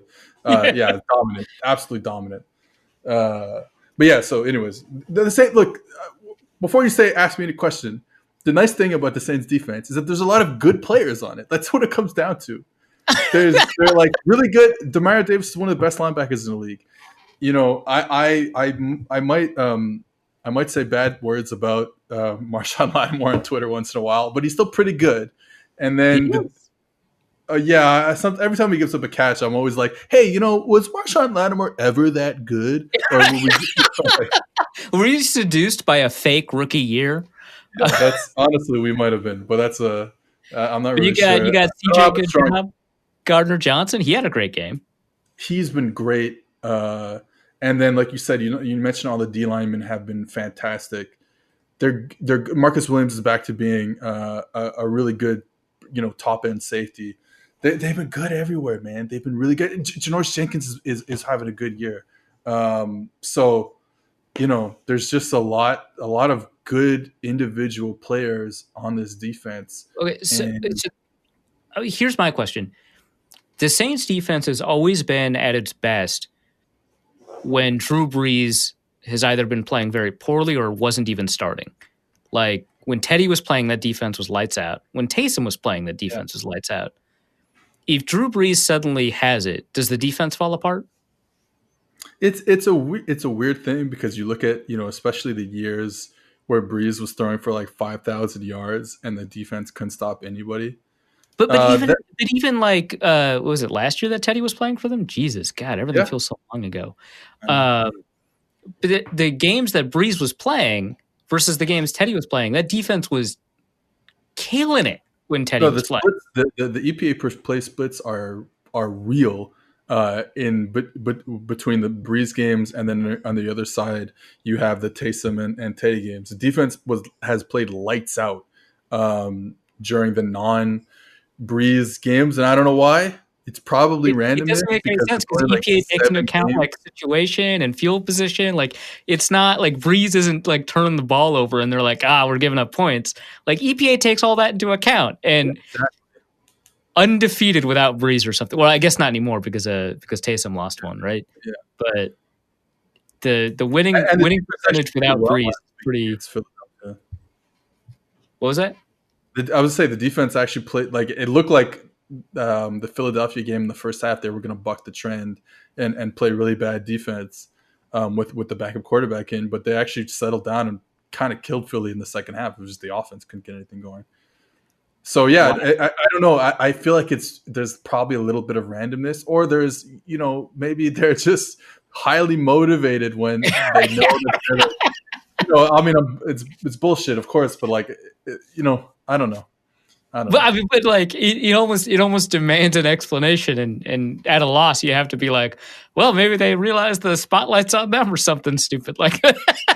They also have this weird thing, like since Dennis Allen has been there, where they look like absolute garbage for the first two games of every season, and then turn around. Well, at least since 2017, 17, 18, 19, and 20 have turned around and become a whale of a unit after those two games. Like I can't explain that either. Like it makes no sense to me, but that's what happens. That's what happened every single year. All right. Has Sheldon Rankins disappointed? Because I feel like when his second year, I think it was his second year, it was like great. And then since then, it's just been like, he's fine. Yeah, I mean, the injury is a problem, obviously. He just probably is not. He was so lightning fast, and I don't think he is that anymore. Had that spin move from a big guy. It was beautiful. Even this year, he's only played 354 snaps, 136 of them in run defense, and 216 as a pass. I hate you so much, dude. But so I think that's been the main thing. And now he's kind of has to get back into it, part of the rotation. The other guys have stepped up, like you mentioned, Onyemata, Malcolm Roach, Shai Tuttle. Sorry, not Malcolm Roach, Malcolm Brown. So the other guys have stepped up. It's sad because he was such a dynamite player before the injury, and it just has not been the same since the injury. What's the typical, like? So you mentioned that. I think the phrase you use is they played coverages, which is not remarkably enlightening. What's the primary defensive setup for this team? Do they blitz a lot? Do they not blitz that much? Do they rush for in their lanes, or do they twist a lot? When they play coverages, is it primarily too high? Is it cover 4 when it's too high? What's going on? So I think the Saints are part of this what Dennis Allen is doing is kind of this new thing where they're going to sit at too high safeties as much as they can and play a lot of, whether it's quarters, whether it's cover 2 and stuff like that. And then when they are going to spin down and obviously play a bunch of man, when they do spin down, it is man mostly. I think they've played something like top 5 amount of, or top 10 for sure, amount of man covered, like cover 1 man coverage snaps. So they do show you some stuff before the play. You're not really sure what you're going to get. And then they do eventually spin down to 1 high a good percentage of the time. But I think when I said that they played a lot of coverages in the Kansas City games because I'm stupid, and they played a lot of stuff that I could not categorize. Like it was weird. Like I swear it was weird. Like I was like, oh, what the hell are they doing? And like I said, it worked. But normally, yeah, they're going to sit in too high and play your quarter stuff, but they will spin down and play a lot of man coverage. And then third down, I've always enjoyed third down, what Dennis Allen does on third down. It's really easy to look at, even though, they zoom in and you can't really, on the broadcast, you can't really see what's happening in the secondary. But you'll notice on third downs, if you're a Vikings fan and you haven't watched a lot of the Saints, you'll notice on third downs, they put a lot of guys on the line of scrimmage. Demario Davis, Quan Alexander, whoever the other linebacker, if it's Quan Alexander or Alex Anzalone, whatever. If Anzalone is healthy that week. Yeah, well, they're talking about the Saints' other linebacking position. Didn't they get that overrated Wisconsin backer? Yeah, Zach Bond. Yeah, that's the one of the many that they've had. Snaps. He gets like 10 snaps a game. Oh, okay. But they're playing him at like inside linebacker, like he's like an off ball. And I think he was like when the Packers played Clay Matthews at inside linebacker. It's like, no, I mean, you can do that, I guess. It's not helpful. So they'll put a lot of guys on the line of scrimmage. They rarely like show that heavy, on the line look and then blitz everybody like Zimmer. I mean, that's a good example. Yeah, that is very Vikings then, yeah. Yeah, but so they won't do that. They're going to show it, and then they're going to come from different angles. They're going to send the nickel. Demario Davis is going to drop off. Quan's going to come this time. So they do a lot of interesting stuff, and then end up in some sort of zone coverage usually when they do that. So it's just an interesting thing to look for. And then we talked a little bit about that secondary. Who is the best member of that Saints secondary right now? I would say probably Marcus Williams. I think that Chauncey does a lot. He got his groove back, man. He's confident again, man. Yeah, he's back. He's playing really good football. And like I said, I think what happened to him? What event made him lose his confidence as a safety? I don't know. I don't remember anything from January 2017. 2018, I guess. Do you think he gets reminded of that? Well, the good thing there's going to be no fans there. Does she? Is it? Well, I don't even know where the game is. Is it in Minnesota or New Orleans? You know what? I'm also bad at my job. Let's find out together. Don't you go to the games? Yeah, I find out usually day of if it's a home game. No, it's in New Orleans. Oh, no, I remember this because I was trying to figure out what their travel schedule would be. Yeah, it's in New Orleans. You haven't. I'm assuming you haven't traveled for any away game. No. Okay, yeah, but you've been going. You've been going to. That. What's that? You've been going to the home games. Yeah, I have. Okay. What's that like? Creepy. I don't know. Like the stadium's empty, dude. It sucks. Yeah, I'm sure. Plus, they still do the fireworks after the touchdowns, but without like the crowd to like absorb the sound. It's just like these cracks in your ear, and you're like, look, there's no one even here to enjoy the fireworks, man. What? Come on. Yeah, that sounds just like it must be very cavernous in there. I'm sorry, I don't know why I said it like that. Like no one's ever said the word cavernous. Like, hello, I know the word cavernous. It must be. Here's a $10 word for you guys. Cavernous. All right, so that's. But look, at least you're doing something on Sundays instead of like me, which is like watch the games alone in my basement. So, dude, I wanted to talk about the Saints, man, not about your life. No. We're talking about my life right now. Are you? You're not in Cincinnati, are you? No, I'm still in Montreal. Nunavut, sorry. Yeah. Or is Montreal going to secede? What's going on? Yeah, we're already. I'm leading the secession charges. That's dope, dude. No, I shouldn't say that. There's like actual real issues with secession in Quebec. So like, yeah, that's why I asked. Like, I didn't come out of nowhere. No, I know. So, do you get to become? What's the French word for king? Charlemagne? Yeah. Do you get to become Charlemagne? I get to become Charlemagne the God. No. Yeah, I'm going to be the roi du Québec. Wow. Yeah. Is it weird that Patrick Waugh's name means king, or is that like appropriate given his reputation? It was like self-fulfilling prophecy. Is They he the gave best him the name. goalkeeper of all time? Sorry, goalie, I think is the word we use in hockey. Yeah. Yes. Get it right. Okay. Yeah, I'm sorry. Yeah. He will. He's probably, and I think there's a lot of like influence that he's given the game moving forward with the butterfly stuff. So yeah, I'll put him down as the top 5 for sure. Well, I mean, that's not even like controversial. That's boring. All right, let's talk No, about special teams. the controversial thing is that Martin Brodeur is not top 5. Oh, wow. Are you even Canadian? What is this? And he's from Montreal too. Oh. I played hockey at the Martin Brodeur Arena. And this is what you do? Wow. Spitting in the face of the Quebecois. Yeah, I know. I'm sorry. I hope no one. You said like no one in Canada listens to this, right? No, we have a very popular Canadian following. Oh, that's not good.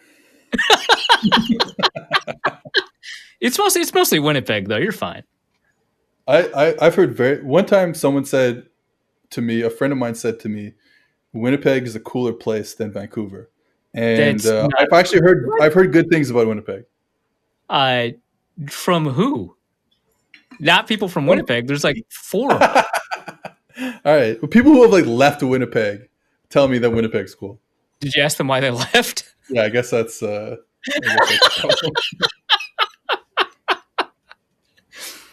Winnipeg is like a giant strip mall, man. I don't know. Well, I heard there's a nice like artist community there with the rents probably not being super expensive. I think that's. Yeah, why is there no demand to live in Winnipeg, do you think? Why is the rent cheap? Yeah, that's a whole other story.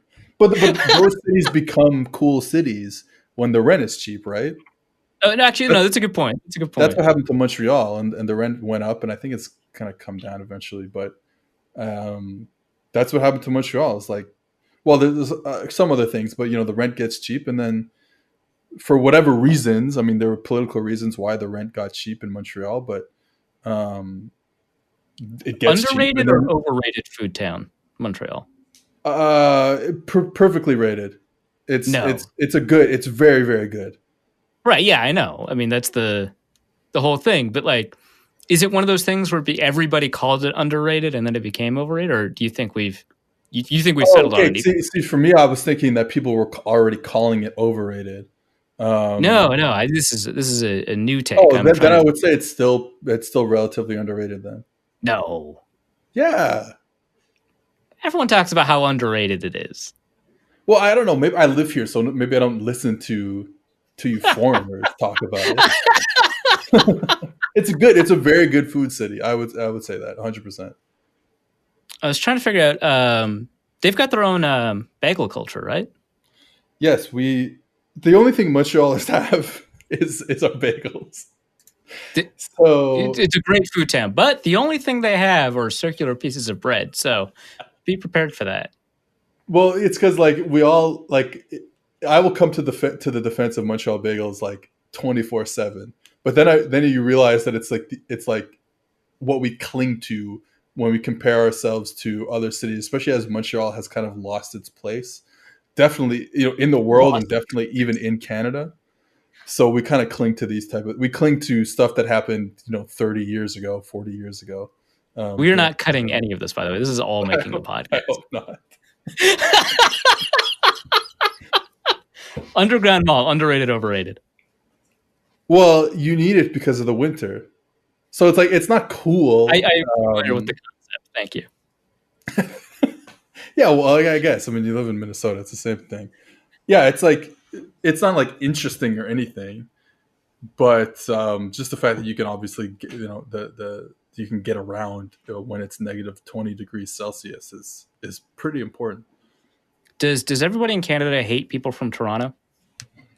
I think everyone, because Toronto became this huge metropolitan city and became so, we would call it, it's such an American city. The problem is like, what's that? That's the thing. That's phenomenal. That's hilarious. Yeah, that's what we would say. Like, that's too American. But the crazy thing is like, and I think my hatred came from a lot of jealousy. You have baseball team that is still playing there. You have a basketball team that has developed a great following and has created a basketball culture, because you can see the amount of kids from the Toronto area who are playing D1 basketball and playing in the NBA now. So there's a lot of jealousy there, and honestly, like, it's a good city. Very It's honest. diverse. I love Montreal. Like I said, I think it's cool because it had become an artist town, which I think is really cool. But Toronto's a big, diverse city, not unlike Chicago or Dallas or Miami or all these places. Why did Montreal get to name its hockey team the Canadians or Canadiens? How am I supposed to pronounce that? Well, Canadian ends with the E is just a French pronunciation, so it's like Canadien, but we just say Canadians. Oh yeah, I absolutely will not say it like that. Why do they get to say that? Why do they get to do that? Well, it's like, the Rochester Americans. Like, it's just a name. It doesn't mean anything.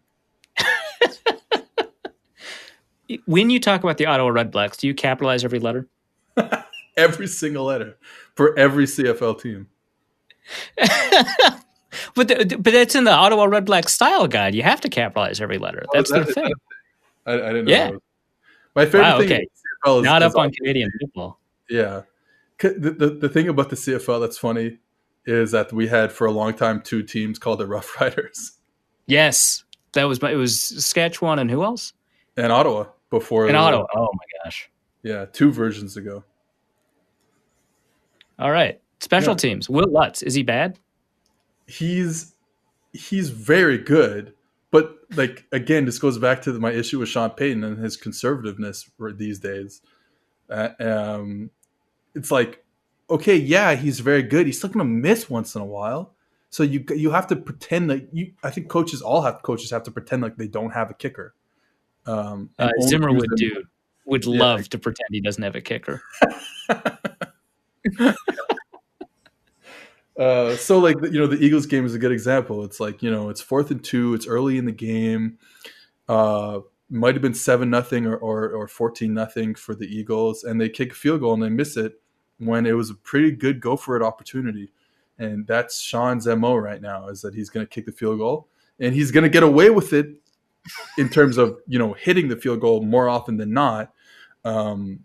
But you can't just rely, even though Will Lutz is very good, you just can't rely on that. So good you forgot his name. Exactly.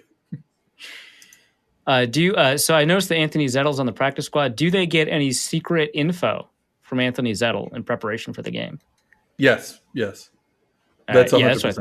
That's why they're going to win. Sure. Yeah. So they're going to win too. Okay. Yeah. No. Let's do a score prediction. Let's see. Saints. Well, last I checked, Saints were favored by 6.5. That might have changed as bettors watched Drew Brees. No, it hasn't. It's actually moved to 7. Saints favored by 7. Over under is 52. What are your thoughts? Who wins by how much? What's the score?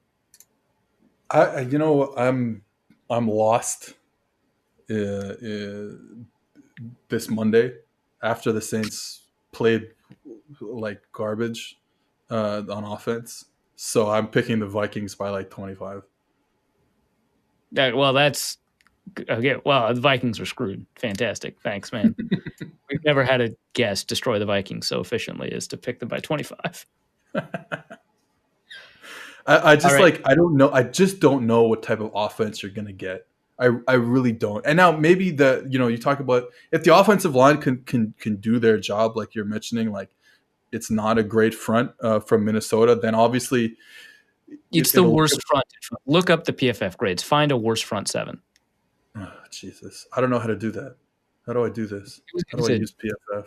It was mostly a joke, but I mean, take a look at the Vikings front 7, dude, on your fancy database. Yeah. If that's the case, then I probably still like the Saints by a little bit. But still, I don't know. I'm just not feeling them. Obviously not feeling them after their performance on Sunday. That's one game, though. Yeah, this is bad. This is not good. Shamar Stephen he's the highest graded lineman. That's not saying much. Well, who was it? And Shamar Stephen. Oh, Jesus Christ, he is? Yeah. Oh boy, he had 6 Oh, pressures sorry. last year. Yeah, well, you have Jordan Brailford has a 94.5 defensive grade, but only on Yeah, he's 22 played like snaps. 6 snaps, right? Yeah, exactly. Yeah, this is Yeah, not good. he got like 2 pressures on his like 6 pass rushing reps. So yeah, it's gonna be pretty good. He forced a fumble And on then one. why doesn't he have more snaps then? Um, I don't think that's how it works. Yes, every team needs to use our grades to deploy their players properly. Wildly out of sample, projected forward. Yeah.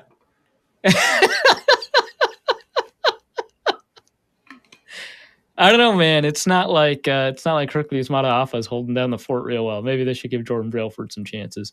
Yeah, there you go. He's the Oklahoma State guy, right? Like he had like work ethic issues coming out, I think. I don't know. Is that in your database? Yeah, well, that's the one. That's the stuff I put in.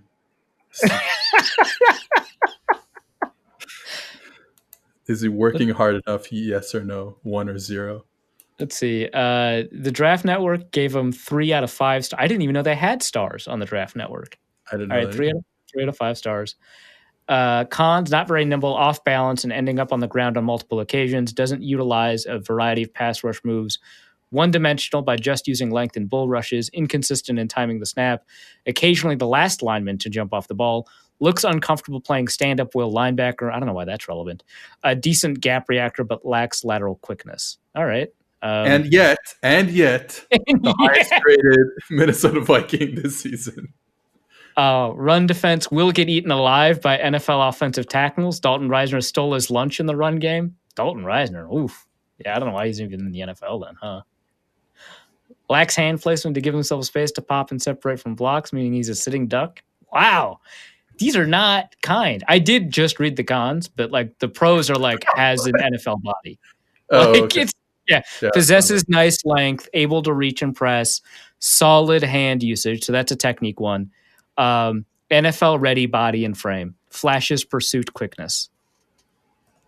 Great. All right. Congratulations. Yeah. He's played 1 run defense snap this whole year. Well, what was the grade on it? Like 60 something. So He actually zero. did a tackle. 0.0. He was ungraded on it, is what you're saying. Yeah, no, but he made the tackle. He made a tackle and he really ended up with a 60 point. He ended up with the ungraded grade for the tackle. Maybe I'm reading it wrong, but I'm watching the play right now, and it's split zone. He gets underneath the guy who's coming to block him, the tight end coming to the backside, and then he makes the tackle. This is a great play. Put him on the field, Vikings. Why did he get a 60? Don't talk, I pretended it's not 60. We do a great job here. It's actually 85. It's a great play. Well, okay. So my understanding, and you can say that you're not allowed to say this, but my understanding is that you still do the plus 0.5, minus 0.5, plus 2.0, whatever, and it just translates back into the normalized grade for the public, right? Yeah. Well, even for me, like, I mean, I can go get like the feed in R or whatever, but like even for me on like in our database, in our like public, even in PFF Ultimate. Yeah, even in PFF Ultimate, it's well, I could look up the individual. I mean, I could, but like when I want to look up the grades, then like it's so much easier to do it this way. Yeah, because remember, it's not just us who it's not just like PFFers who use this. I mean, that we, there's team clients and other people. So yeah, but the teams don't use the grades. Who knows? I actually have no. Much. All right, yeah, get out of here. Is there anything else you wanted to add? There's no more use for you, is there? There's no more use for me. This is it. This is my last podcast ever I'm ever going to do. It's fantastic. I'm happy for the state of football that's the case. Go coach 12 man. How wide is the CFL field? Wide, I think it's I don't know. It's probably like 10 yards wider on each side, so 20 yards, 15 maybe. The huge difference between 15 and 20. All right, get out of here. Coach 12-man football. It's a huge field. I don't like it. I don't like Canadian football. It's just weird. And I coached Canadian football for a lot of years. I just like it's hard for me to watch the game. A lot Truth of good comes players, out. though. I like a lot of players who I'm friends with, or have like mutual friends who are in the CFL or coaching the CFL. Good people. Who's the next CFL standout to make it in the NFL? Bo Levi Mitchell. That's not true, but that's the only one. It cannot be Bo Levi Mitchell. Come on. Ricky Ray. Okay, who is that? I know who Bo Levi Mitchell is. I have no idea who Ricky Ray is. Ricky Ray is a Hall of Fame CFL quarterback who had some stints early in his career with So he's like 40? Jets. No, he's retired. It's over. So he's like 60. No, it's like you retired like 2 years ago. He's like 38. All right. Who's was it Joe Cap that got into a fight not long ago with a former linebacker? Do you remember this? I have no clue. Are you talking about like when there's two like CFL Hall of Famers fought each other? I mean, like there was like an award ceremony like 2 years ago, and they're both like 80, and they beat each other. Yeah, it's great. Yeah. for your Canadian listeners, they'll know this because that play gets played like on TSN, like top 10. TSN like Sports Center, like ESPN Sports Center will do like a top 10, plays of the week. But then like during the week we'll do like top 10, passes, top 10 weird moments in football. And that Joe Cap fighting video gets played in they find a place to put it in every single different top 10 that they can think of. Top 10 old man moments, top 10 sports moments, top 10 sports moments with a cane, top 10 moments like in a banquet hall, shit like that. It's so stupid. He played for the Vikings, right? Joe Cap? Yeah, I'm looking it up now. Let's say he played for Ohio State. Oh, Cal. Wow, okay. That's not Ohio State. That's different. That's not Ohio State. We'll throw the Joe Cap fighting video in the show notes for listeners who managed to get this far in the interview. Jesus Christ! No one is getting this far in the interview. Are you going to Mobile this year? Probably not. I don't know, man. That's it's risky. It's risky. I'm going to apply for credentials so I can get the password though. Oh, they're going to do like a video thing. Yeah, you can get the practice Exos password, stuff like that. Well, I mean, I already have that because I work for PFL. Oh, okay. All right. Leave. Bye. Peace. Bye. This has been Seth Galina. He is a Canadian that somehow managed to get a job at PFF. What do you do at PFF, actually? Who knows, man? You don't grade. No. I'm just on the content side. I just write and do the podcast and some other stuff. All right, well, he wrote a piece. Seth Galina wrote a piece about how the Vikings are leading the quarters revolution right before the Vikings stopped playing quarters. So I'll link that in the show notes. Jesus. Am I wrong? No, you're 100% correct. But I will say, like, the Vikings might have stopped, but I think it is going to happen. No, I think you're right. I think it's the it's the thing. Narduzzi was ahead of his time. He was. All right. Well, this has been Seth Galina. You can find his content over at pff.com if you're willing to pay for it, which after this interview, I don't know why you would. I mean, not all your stuff's behind a paywall. Most of it is, but it depends. You got to talk to Austin. Austin decides what goes behind the paywall. He's the key. All right. Well, maybe I'll get him. He's le roi. He's le roi. All right, get out of here, man. All right, let's go to the mailbag. And the first question is from TJ Self, who asks, do I hate the Vikings or do I hate myself for being a Vikings fan? I think that it's one expresses the other, right? Like you decide to hate yourself through the act of hating the Vikings, who are an avatar for yourself. Constantly disappointing. You should do better. You can do better. Don't be the Vikings. Jordan asks, question for a Reefs cover corner. I seem to be noticing less and less of Harrison Smith aside from the weekly helmet-to-helmet penalty. Has he taken another step back, or is it just that he's being asked to play deep more in the cover two? I think it's a little bit of both. So I tracked how often the Vikings were playing their two safeties deep, at least pre-snap, real quick using some of the disaggregated SIS and PFF data. And I tried to use that to estimate how often they were running cover two. And it's not a perfect one-to-one because post-snap they can do kind of whatever they want.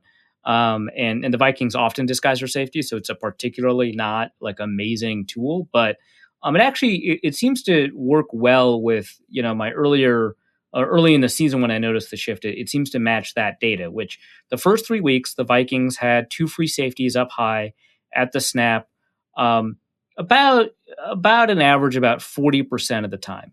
And then week 4, and that's the game against the Texans where they were able to indicate that they had life and get a coach fired. That rises to above 50%, and that's about when you kind of first notice their ability to prevent the deep ball. Week 5, it's probably the most pronounced it was all year, and that kind of continues all the way up to week 10, and then it just kind of falls off. Now Harrison Smith is still playing as a free safety or a high safety about 45% of the time, except for the last 2 weeks. That's been happening a lot less. And I think that's fine. Like I think the Vikings are back to moving away from it because of how well that Dantzler and Gladney are playing. And so they're going back to the stuff that worked for them last year and the year before defensively. And for the most part, I think from a coverage perspective, it's working out. Like Dantzler's playing some really amazing football, and the coverage unit, the back shell, the back 4, I don't want to say 5 because that would include Chris Jones, but the back 4 are actually playing really well.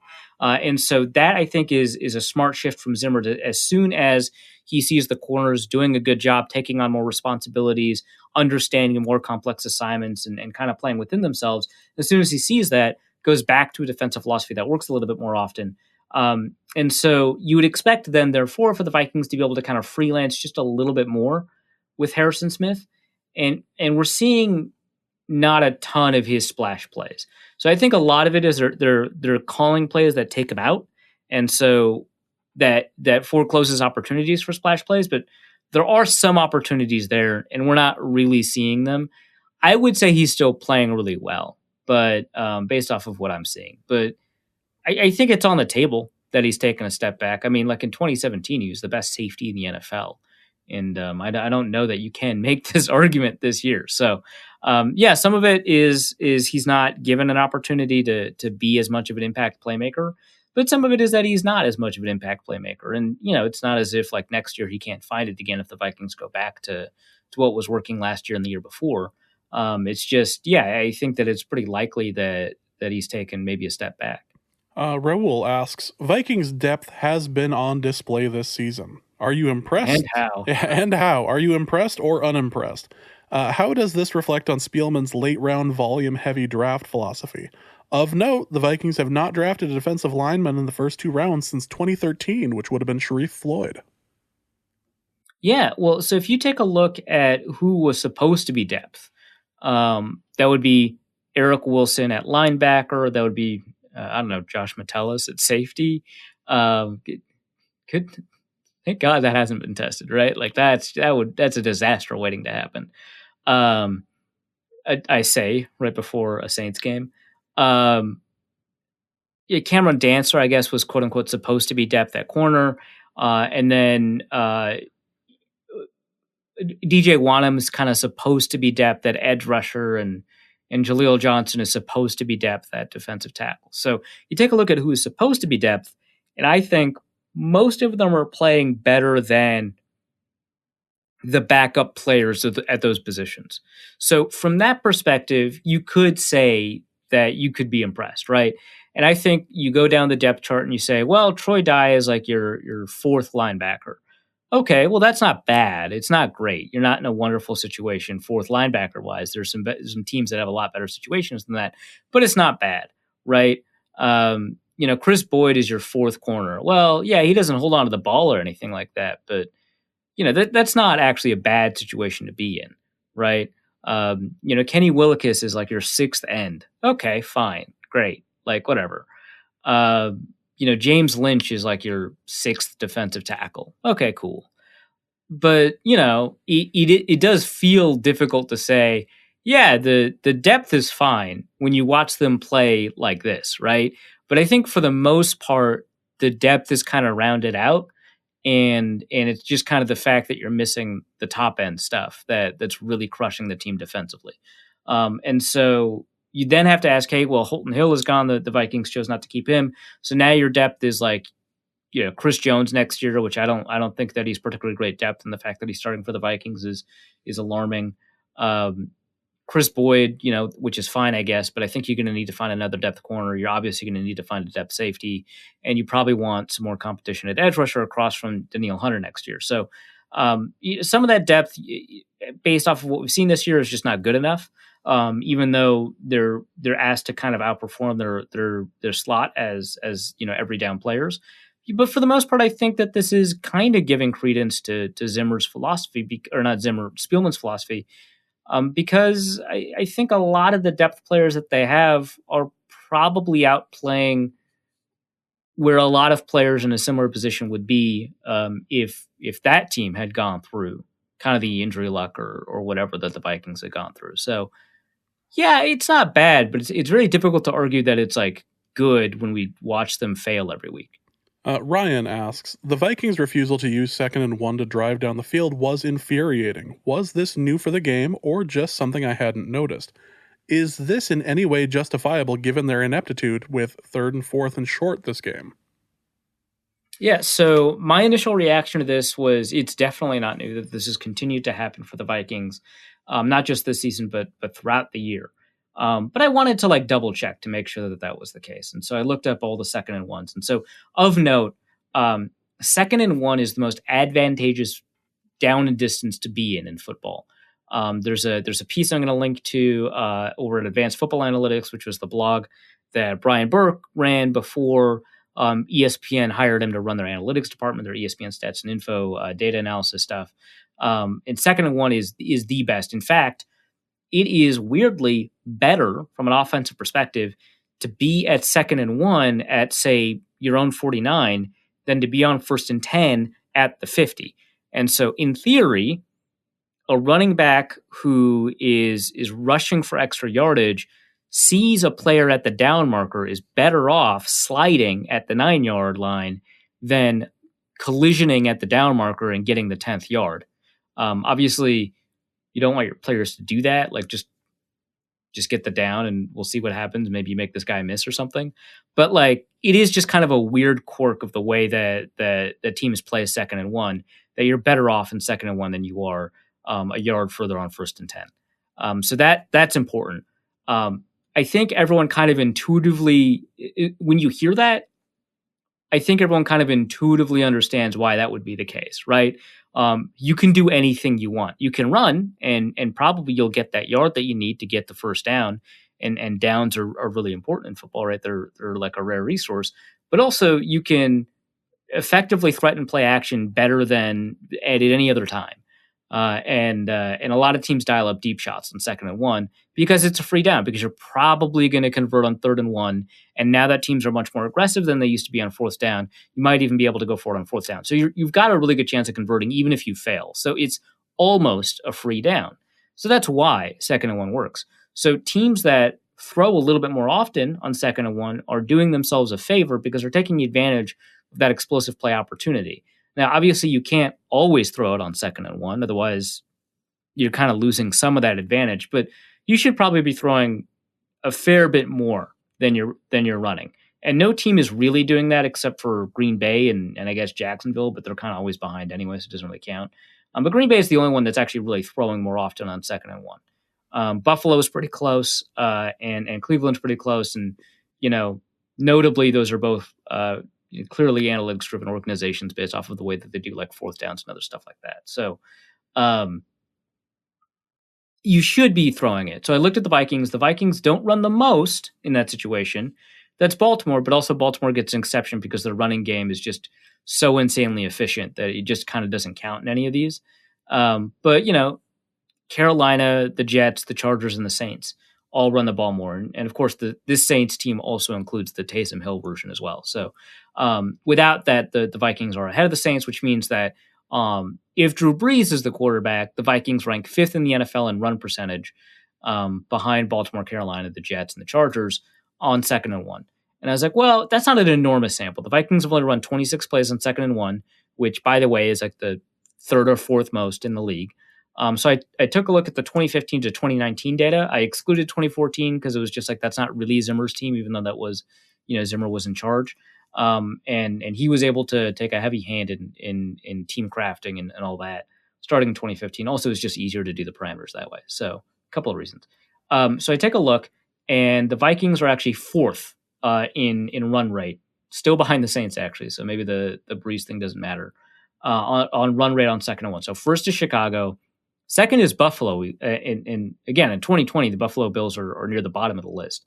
But second is Buffalo, third is the Saints, and fourth is the Vikings. So the Vikings run it a lot on 2nd and 1 and way more than most other teams, and certainly very suboptimally, relatively speaking. So, yeah, you're right. Or you didn't notice, I should say. This happens a lot. I don't think it's justifiable.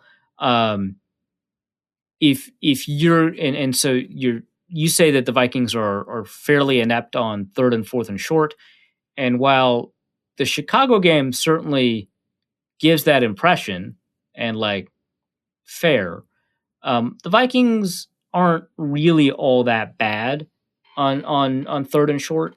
Their 4th down rate is actually pretty good, for example, and a lot of those 4th downs come short. Their 3rd and short is fine. Their 2-point conversion stuff is like elite for some reason. So they're actually fine in short yardage. I think that they should be more aggressive on 2nd and short.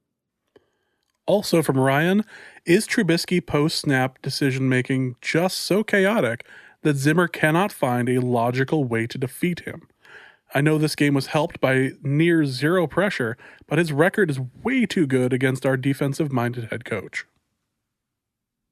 Again, that record, some of that's just like both 2019 games don't count. Now, is it like good that Chase Daniel beat them instead of Trubisky? No, but it's not as if Trubisky holds this like weird mojo. Like if you exclude the game that Trubisky only threw 3 passes in and exclude the game where the Vikings only played their backups in, including Sean Mannion, except for Vikings that wanted to maintain their start streak. Like those are the only ones that started.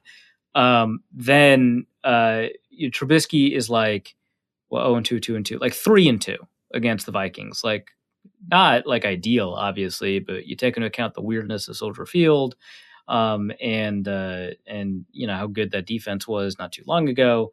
And it's not like awful. It's not great. Like he's a bad quarterback. They should beat him. But like, I don't think either of those 2019 games should really contribute to a narrative about like how good or bad the Vikings are against Mitch Trubisky.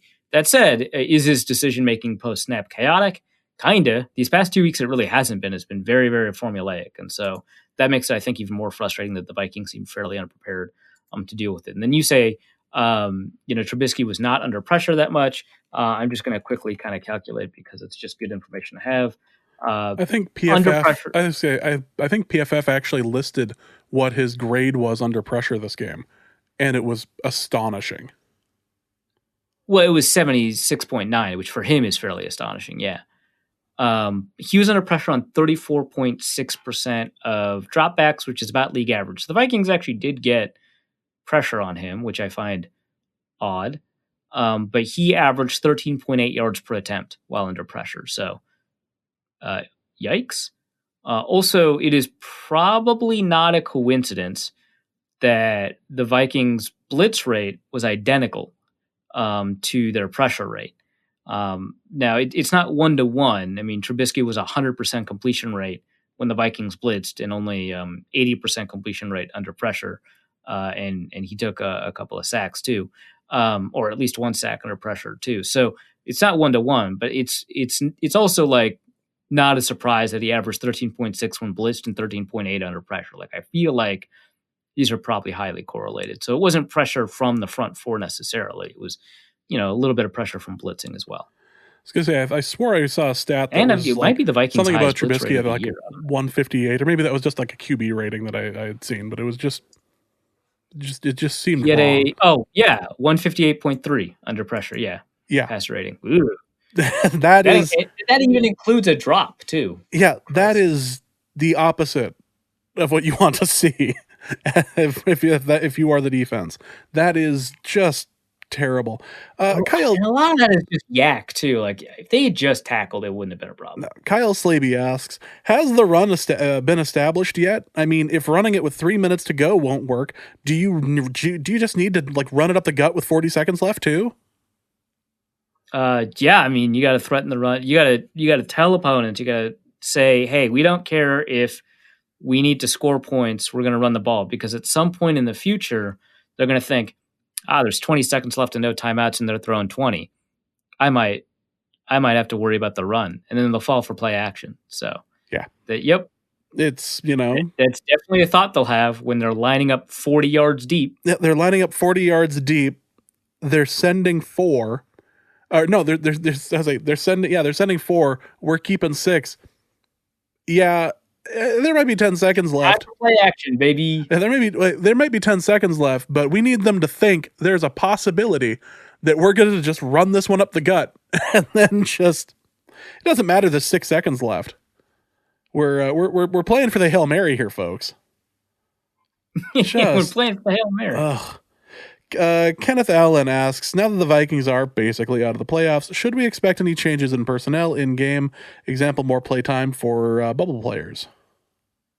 Like marginally, I wouldn't expect much. I mean, like look at the Jets. I mean, that's like just a good example of like teams will play out the season. Like the Jaguars are still trying to figure out who their best quarterback for this week is. Like, it was not a guarantee that Gardner Minshew was going to play this game. And like, from the perspective of future building, obviously you play Minshew instead of Glennon. Like, if you want to evaluate the roster and you want to evaluate your young guys, like you evaluate the young quarterback instead of the guy that you're obviously not going to ride with. The Jets attempted to and successfully did so to win the game, right? So, like, I think we'll see kind of like marginal changes. Like, I think we might see a little bit more of James Lynch. We might see a tiny bit more of Blake Lynch. We might see a little bit more of Wanham, but I don't think that we'll see major personnel changes or anything like that to get, a better understanding of who's on the roster and stuff like that. I mean, the Vikings, I think, are going to play it out, especially if they're not mathematically eliminated. If there's like a chance, I don't think Zimmer ever like forecloses that. Logan asks 3 quick questions. Number 1, what advice do you have for starting indoor herb plants like basil, mint, and chives? That stuff's like pretty easy. I don't think you need advice. Like basil is ridiculously easy to take care of. It's basic plant advice. Like put it in the sun, make sure it doesn't dry out too much when you do that. Chives just like grow. Like they won't stop growing. Like it's wild how easy it is to grow chives. If that doesn't work, that sounds like a you problem, and you should evaluate what it is you want to do with your life, because it's clearly not grown plants. Number 2, for a Reef's parenting corner, my 12-week-old won't take a bottle or a pacifier. What advice does a Reef have for fixing the situation, since he may start a daycare soon? Yeah, and I didn't get like extraordinary advice on this one, especially because like the problem also seems to include the pacifier. Because the advice I got, and again, I looked briefly at one website because I take this very seriously, was just started out with just like the cap, without any food, and then after the baby kind of gets used to that, just being near its mouth, then just kind of douse the cap with a little bit of warm milk. And then just kind of gradually move on. But like that, it doesn't seem to be very helpful for this situation, because like the baby's also not taking the pacifier, which is basically step 1 of this process anyway. So I suggest Googling more. Arif suggests Googling. It turns out that bait and switch is something you have to kind of do in this particular situation. So it is something that you just kind of have to slowly suggest to the child, and the child will let you know when it's time or when it's ready to do this. When it's good and ready. Yeah. As it turns out, your situation is that your kid latched. My kid never latched, so I never had this problem. So it just went straight to bottle. So you're kind of in a situation that was both a positive and now a negative. So you're going to have to end up figuring this out. My suggestion is do not write into Arif to ask him questions on how to unlatch your child. Number 3. Wait, so what did I say that was wrong, James? No, you didn't say anything that was necessarily wrong. I'm just saying that you are it's not Dr. Oz. There's a famous there's a famous doctor that has written a number of parenting books, and for whatever reason his name is I know who you're talking about, and in my head I can only think of like Dr. Lipschitz from the Rugrats. Wow, that's well, you know what? That's probably the hairstyle you should go for. I'm just I'm saying that there might be something to that. Dr. Spock. That's who it is. It's Dr. Spock. Yeah, that's it. Yeah. Who wrote all the children's books. So yes, either him or Dr. Lipschitz, depending on which cinematic universe you happen to live in. Finally, from Logan, what was the most baffling coaching decision for the game? Playing Dakota Dozier. What in the world, dude? Like, just play Brett Jones at this point. Is there anything more egregious on this Vikings team now that Dan Bailey is hitting kicks again than the existence of Dakota Dozier on the starting roster? Yeah, so, not that PFF grades are like the end-all, be-all, but it was either Will Raggett or Sam Ekstrom or Eric Thompson that looked up Dakota Dozier's ranks among guards that have played over 50% of their team snaps. And he is like dead last with like a significant amount of wiggle room between him and like the next guy up. It's not as stark if you do the 20% filter that PFF uses almost by default. But 50%, like it's brutal. Like guards either get better fast or get replaced fast at that amount of exposure at that level of play. He allowed 17 pressures over the last 3 games, whereas the next worst guard allowed 12. It's brutally bad. And I'll say this, PFF is probably wrong about a number of their individual. We just had a guest from PFF, like on this episode. Is probably wrong about a number of their individual grades, but they are probably not so wrong that the guy graded dead last at his position is secretly good, right? Like it is extremely unlikely. We've seen a number of offensive linemen criticize PFF on Twitter, and PFF, either makes fun of them or takes the criticism in good faith. And sometimes they go on their podcast and they talk about a lot of these individual grades, and they go over this stuff. And very often they say, when we find ourselves disagreeing with some of these, professional offensive linemen, current and former, we find that over the course of 1,000 snaps that we disagree on about 5. Like it's pretty unlikely that Dakota Dozier is not the worst guard in the NFL. Like it seems like that's probably what's happening. So, what in the world are they doing?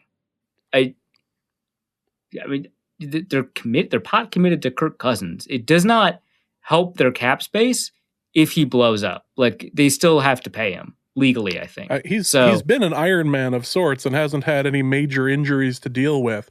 That said, we don't want to jinx that with his continued play. Yeah, we want to find out what the limits of that are. Yeah. Stevie asks, I just had my second kid this past Monday, which by my calculations puts me about 20% of the way to James's count.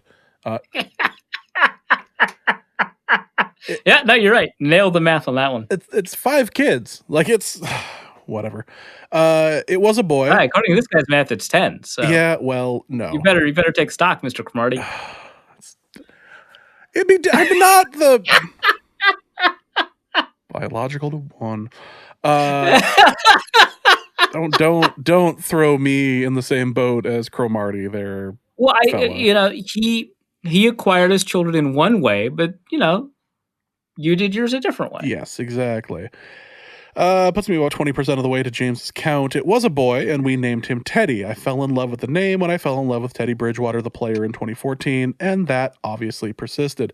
On a scale of 1 to Arif's hatred of turkey, how pathetic is it that I named my only son after a former Vikings quarterback that played in the second most heartbreaking loss I've seen in Vikings games, seen in a Vikings game, 3 years after he played his last snaps with the team?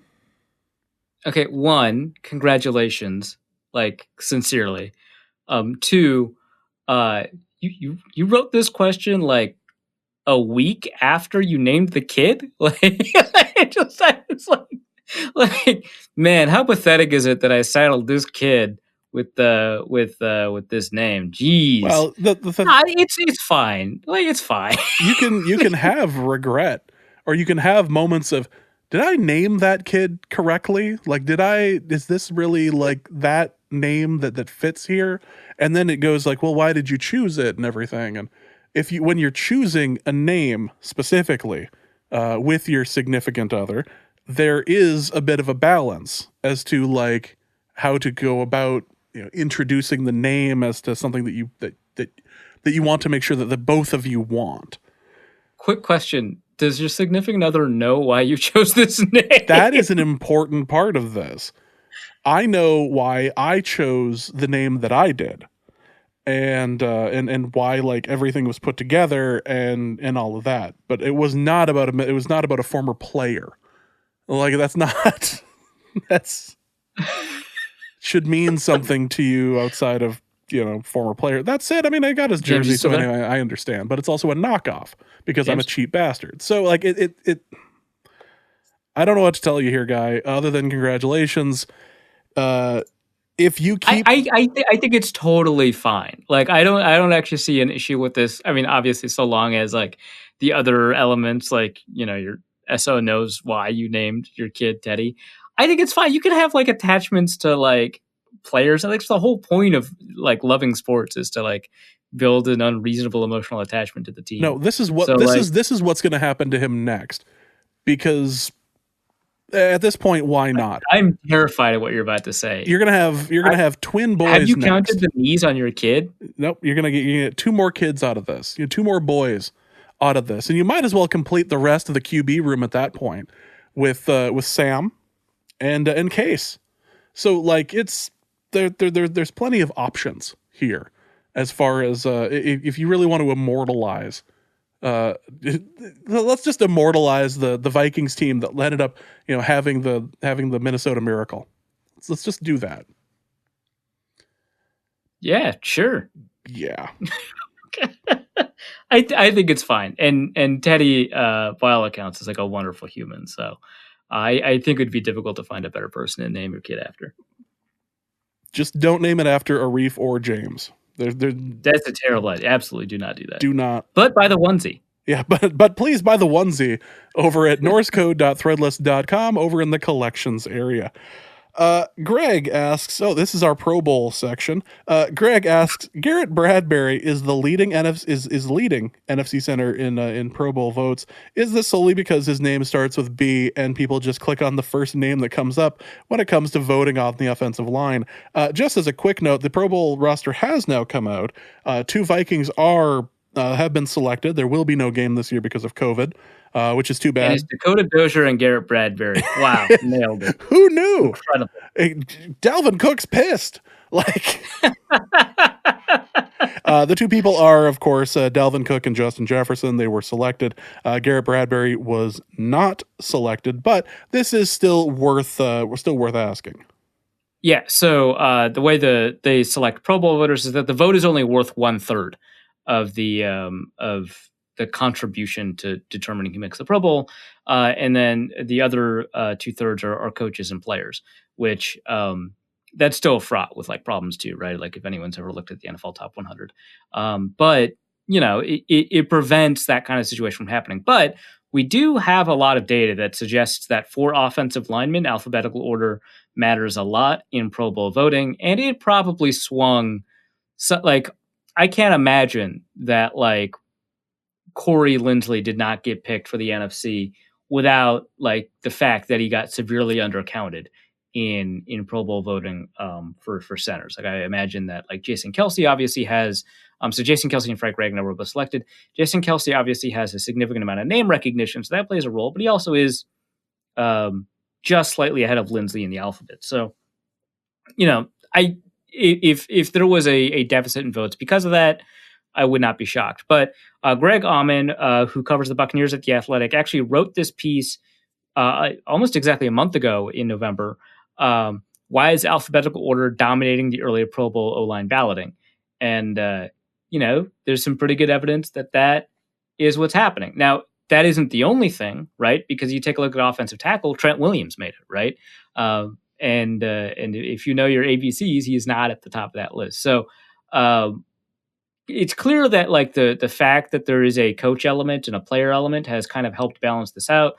And I think this is probably the best initial balloting offensive line for the Pro Bowl that we've seen in maybe ever. Like, I mean, this is like a pretty good list. Marquise Pouncey should not be in, and I would say that Jason Kelsey should not be in, and Andrus Peat should absolutely not be in. But David Bakhtiari, Trent Williams, Teron Armstead, Brandon Scherf, Elton Jenkins, Frank Ragnow for the NFC, and then for the AFC, Laramie Tunsil, Eric Fisher, Orlando Brown. I probably would not pick Eric Fisher, but Orlando Brown, Quentin Nelson, Joel Bitonio, Dave DeCastro, Ryan Kelly. So it's like basically two players that I really think should not be in, Marquise Pouncey and Jason Kelsey. So, and they're both at center too. So like, this is actually not a bad list overall, which is kind of surprising given how and Andrus Peat. So, it's kind of surprising given how often this seems to kind of go sideways. But in terms of fan voting for offensive linemen, alphabetical order seems to matter a lot. And the reason for that is because they need to find some way to sort these players. And the NFL does not keep stats for offensive linemen outside of starts. Obviously, we have PFF stats, and that tends to get most commonly cited. There's also stats from other charting organizations like Sports Info Solutions, and also like the Next Gen Stats, pass block win rate stuff. That could be pretty useful, but those aren't official NFL stats. So when they list them at the Pro Bowl, they just do it alphabetically. So yeah, that is very probably the reason, but it doesn't matter because none of the players thought that Garrett Bradbury was so intimidating that they would rather select, him instead of like Frank Ragnow, who's having a really remarkable year, by the way. Don from Ohio asks, now that the Vikings are out of the playoffs, does Zimmer shut down Cook for the year, or does he run him 35 times a game until he is seriously injured and hampered for the 2021 season? Don, you asked the question because you know the answer. It is going to be no. He's not shutting them down, that's for sure. Dear Reef, what did you get your cat for Christmas? I'd ask James, but euthanization is not the gift that keeps on giving. Man, he's really taking it to you for the anti-cat take from last week. I can't help it. Cats hate me and cats want me to die. You also would you don't say that because cats attack you. You say that because cats are like near you. That's like the worst part. Like if cats like tried to bite you, like I have a cat who has a developmental disorder where he attempts to communicate by biting, right? Like, and I love this monster. He has made me bleed so many times. But like the cats don't bite you, right? Like they are just near you, and you're like, they look at me and they see this big friendly pole that they can rub up against. And yeah, sounds great. That sounds like a personality I personally would love to have in a cat. The problem being is I can't be anywhere near them. And so the fact that I just do need doesn't mean they hate you. They don't understand the concept of allergies. They're animals. Nope. They look at me and they see that look in my eyes that says you need to stay away or I'm gonna die. And they look at me and go, I'm gonna mess up this guy's whole world for a couple of hours. Yeah, I am comfortable with that fact. Yep. I mean, we got him some new stuffed toys. We got him a thing that looks like a hippo. We assume that he'll want to kill that too. got a little jingly thing. It's normal cat stuff, right? Like there's nothing interesting here. This cat does not like react to catnip or like the two other things that people substitute for catnip when your cat does not react to them, which is unfortunate because he could use some real mellowing out. But yeah, I mean, we just got like some stuffed animals. Nothing is going to replace the "This Is Fine" dog for him. Like he loves that dog, but like he'll carry it around and stuff like that. It's the most adorable thing. But you know, having a little bit of variety is not going to hurt. Finally, from Don from Ohio, what month in the offseason does Jefferson request a trade out of Minnesota? I don't think that's happening. There's that clip going around of Jefferson yelling at Kirk Cousins. Yeah, I didn't make a big deal of it. I don't think I even retweeted it. That's just like something I just don't know what to make of it, so I just won't comment on it. When I first saw that clip without the caption that Warren Sharp provided when he tweeted it out, I thought he was asking for the flag. So whatever. But yeah, I don't know. Maybe he's asking Kirk to get rid of the ball faster. I don't know. It doesn't really matter. I've seen receivers yell at quarterbacks all the time, and they're on pretty friendly terms. Like Thielen does that a lot, right? And he hasn't demanded a trade. So the fact that Diggs yelled at Kirk and then like later demanded a trade doesn't mean much to me, especially because like it seems pretty clear that the reason Diggs demanded a trade had nothing to do with his feelings about Cousins and everything to do with his feelings about like the fact that they wouldn't just throw the ball generally. And I don't know if Jefferson cares about that. They obviously threw the ball a lot at LSU, but I don't know, man. May. Yeah, let's be clear. It'll happen immediately after the draft. Yeah, May. Yeah. when they draft another running back to replace Dalvin Cook. Yes. Why not? Maybe a 4th or 5th round kick or two, just for fun. All right, that is going to be it for this episode of Norse Code. Hope you guys enjoyed it. We will be back later this week with the Christmas episode. Yay, the Christmas clip show, if I get my act together and finish editing all of these clips. It is a collection of behind-the-scenes stuff. It is a collection of mistakes. It's a collection of best of. I had a couple of requests in the on Twitter, as there are every year. One of them was just a collection of you laughing throughout the year, so I don't think I can do that necessarily, but I am including the discussion on Ben DiNucci and the footsteps in the sand. So that's probably about the closest you're going to get. That might be the best moment of this year, other than the James Madison University acceptance speech for your fake degree. So honorary degree. Well, fake honorary. Fake degree. Honorary degree. like no, that was an honorary. Well, I mean, it hasn't happened yet. Projected fake honorary degree. I imagine that's on your inspo board. Yes. So we've got that to look forward to after the Vikings game on Friday against the Saints. So, Arif, where can they find your work? Over at The Athletic, theathletic.com/author/Arif-Hassan. Players of the Week coming out soon, maybe by the time you listen to it. And I don't know, the Saints game is like coming up real fast, so I'm probably not going to get another piece out by then. All right. Well, again, thank you guys so much for listening. For Arif, my name is James. Thank you guys so much. Happy holidays, stay safe, and please remember that all things are possible this holiday season through the power of Ben DiNucci. And we will be back next week. Norse Code is the largest and only division of Norse Code LLC. You can find Norse Code on the Daily Norseman, SB Nation's official Vikings blog, at dailynorseman.com. You can also find it on iTunes, Spotify, YouTube, Stitcher, or wherever fine podcasts are aggregated. Our Vikings blogger extraordinaire and generally useful human is Arif Hassan, and he can be found on Twitter at Arif Hassan NFL. You can also find his written work at theathletic.com. I am your podcast host and producer, and my name is James Pagashnik. You can find me at the show's official Twitter feed at NorseCodeDN or my personal account at BigMono. If you'd like to donate a few bucks to the show, you can make your one-time donation at paypal.me/NorseCode Or you can make a recurring monthly contribution by visiting patreon.com/NorseCode. A donation of $3.50 per month does get you bonus material from the show and much more. Any questions or comments that won't fit in a tweet can be sent to norsecodepodcast@gmail.com. On behalf of the Norse Code staff, we thank you so much for listening. Our formula is this. We go out, we hit people in the mouth.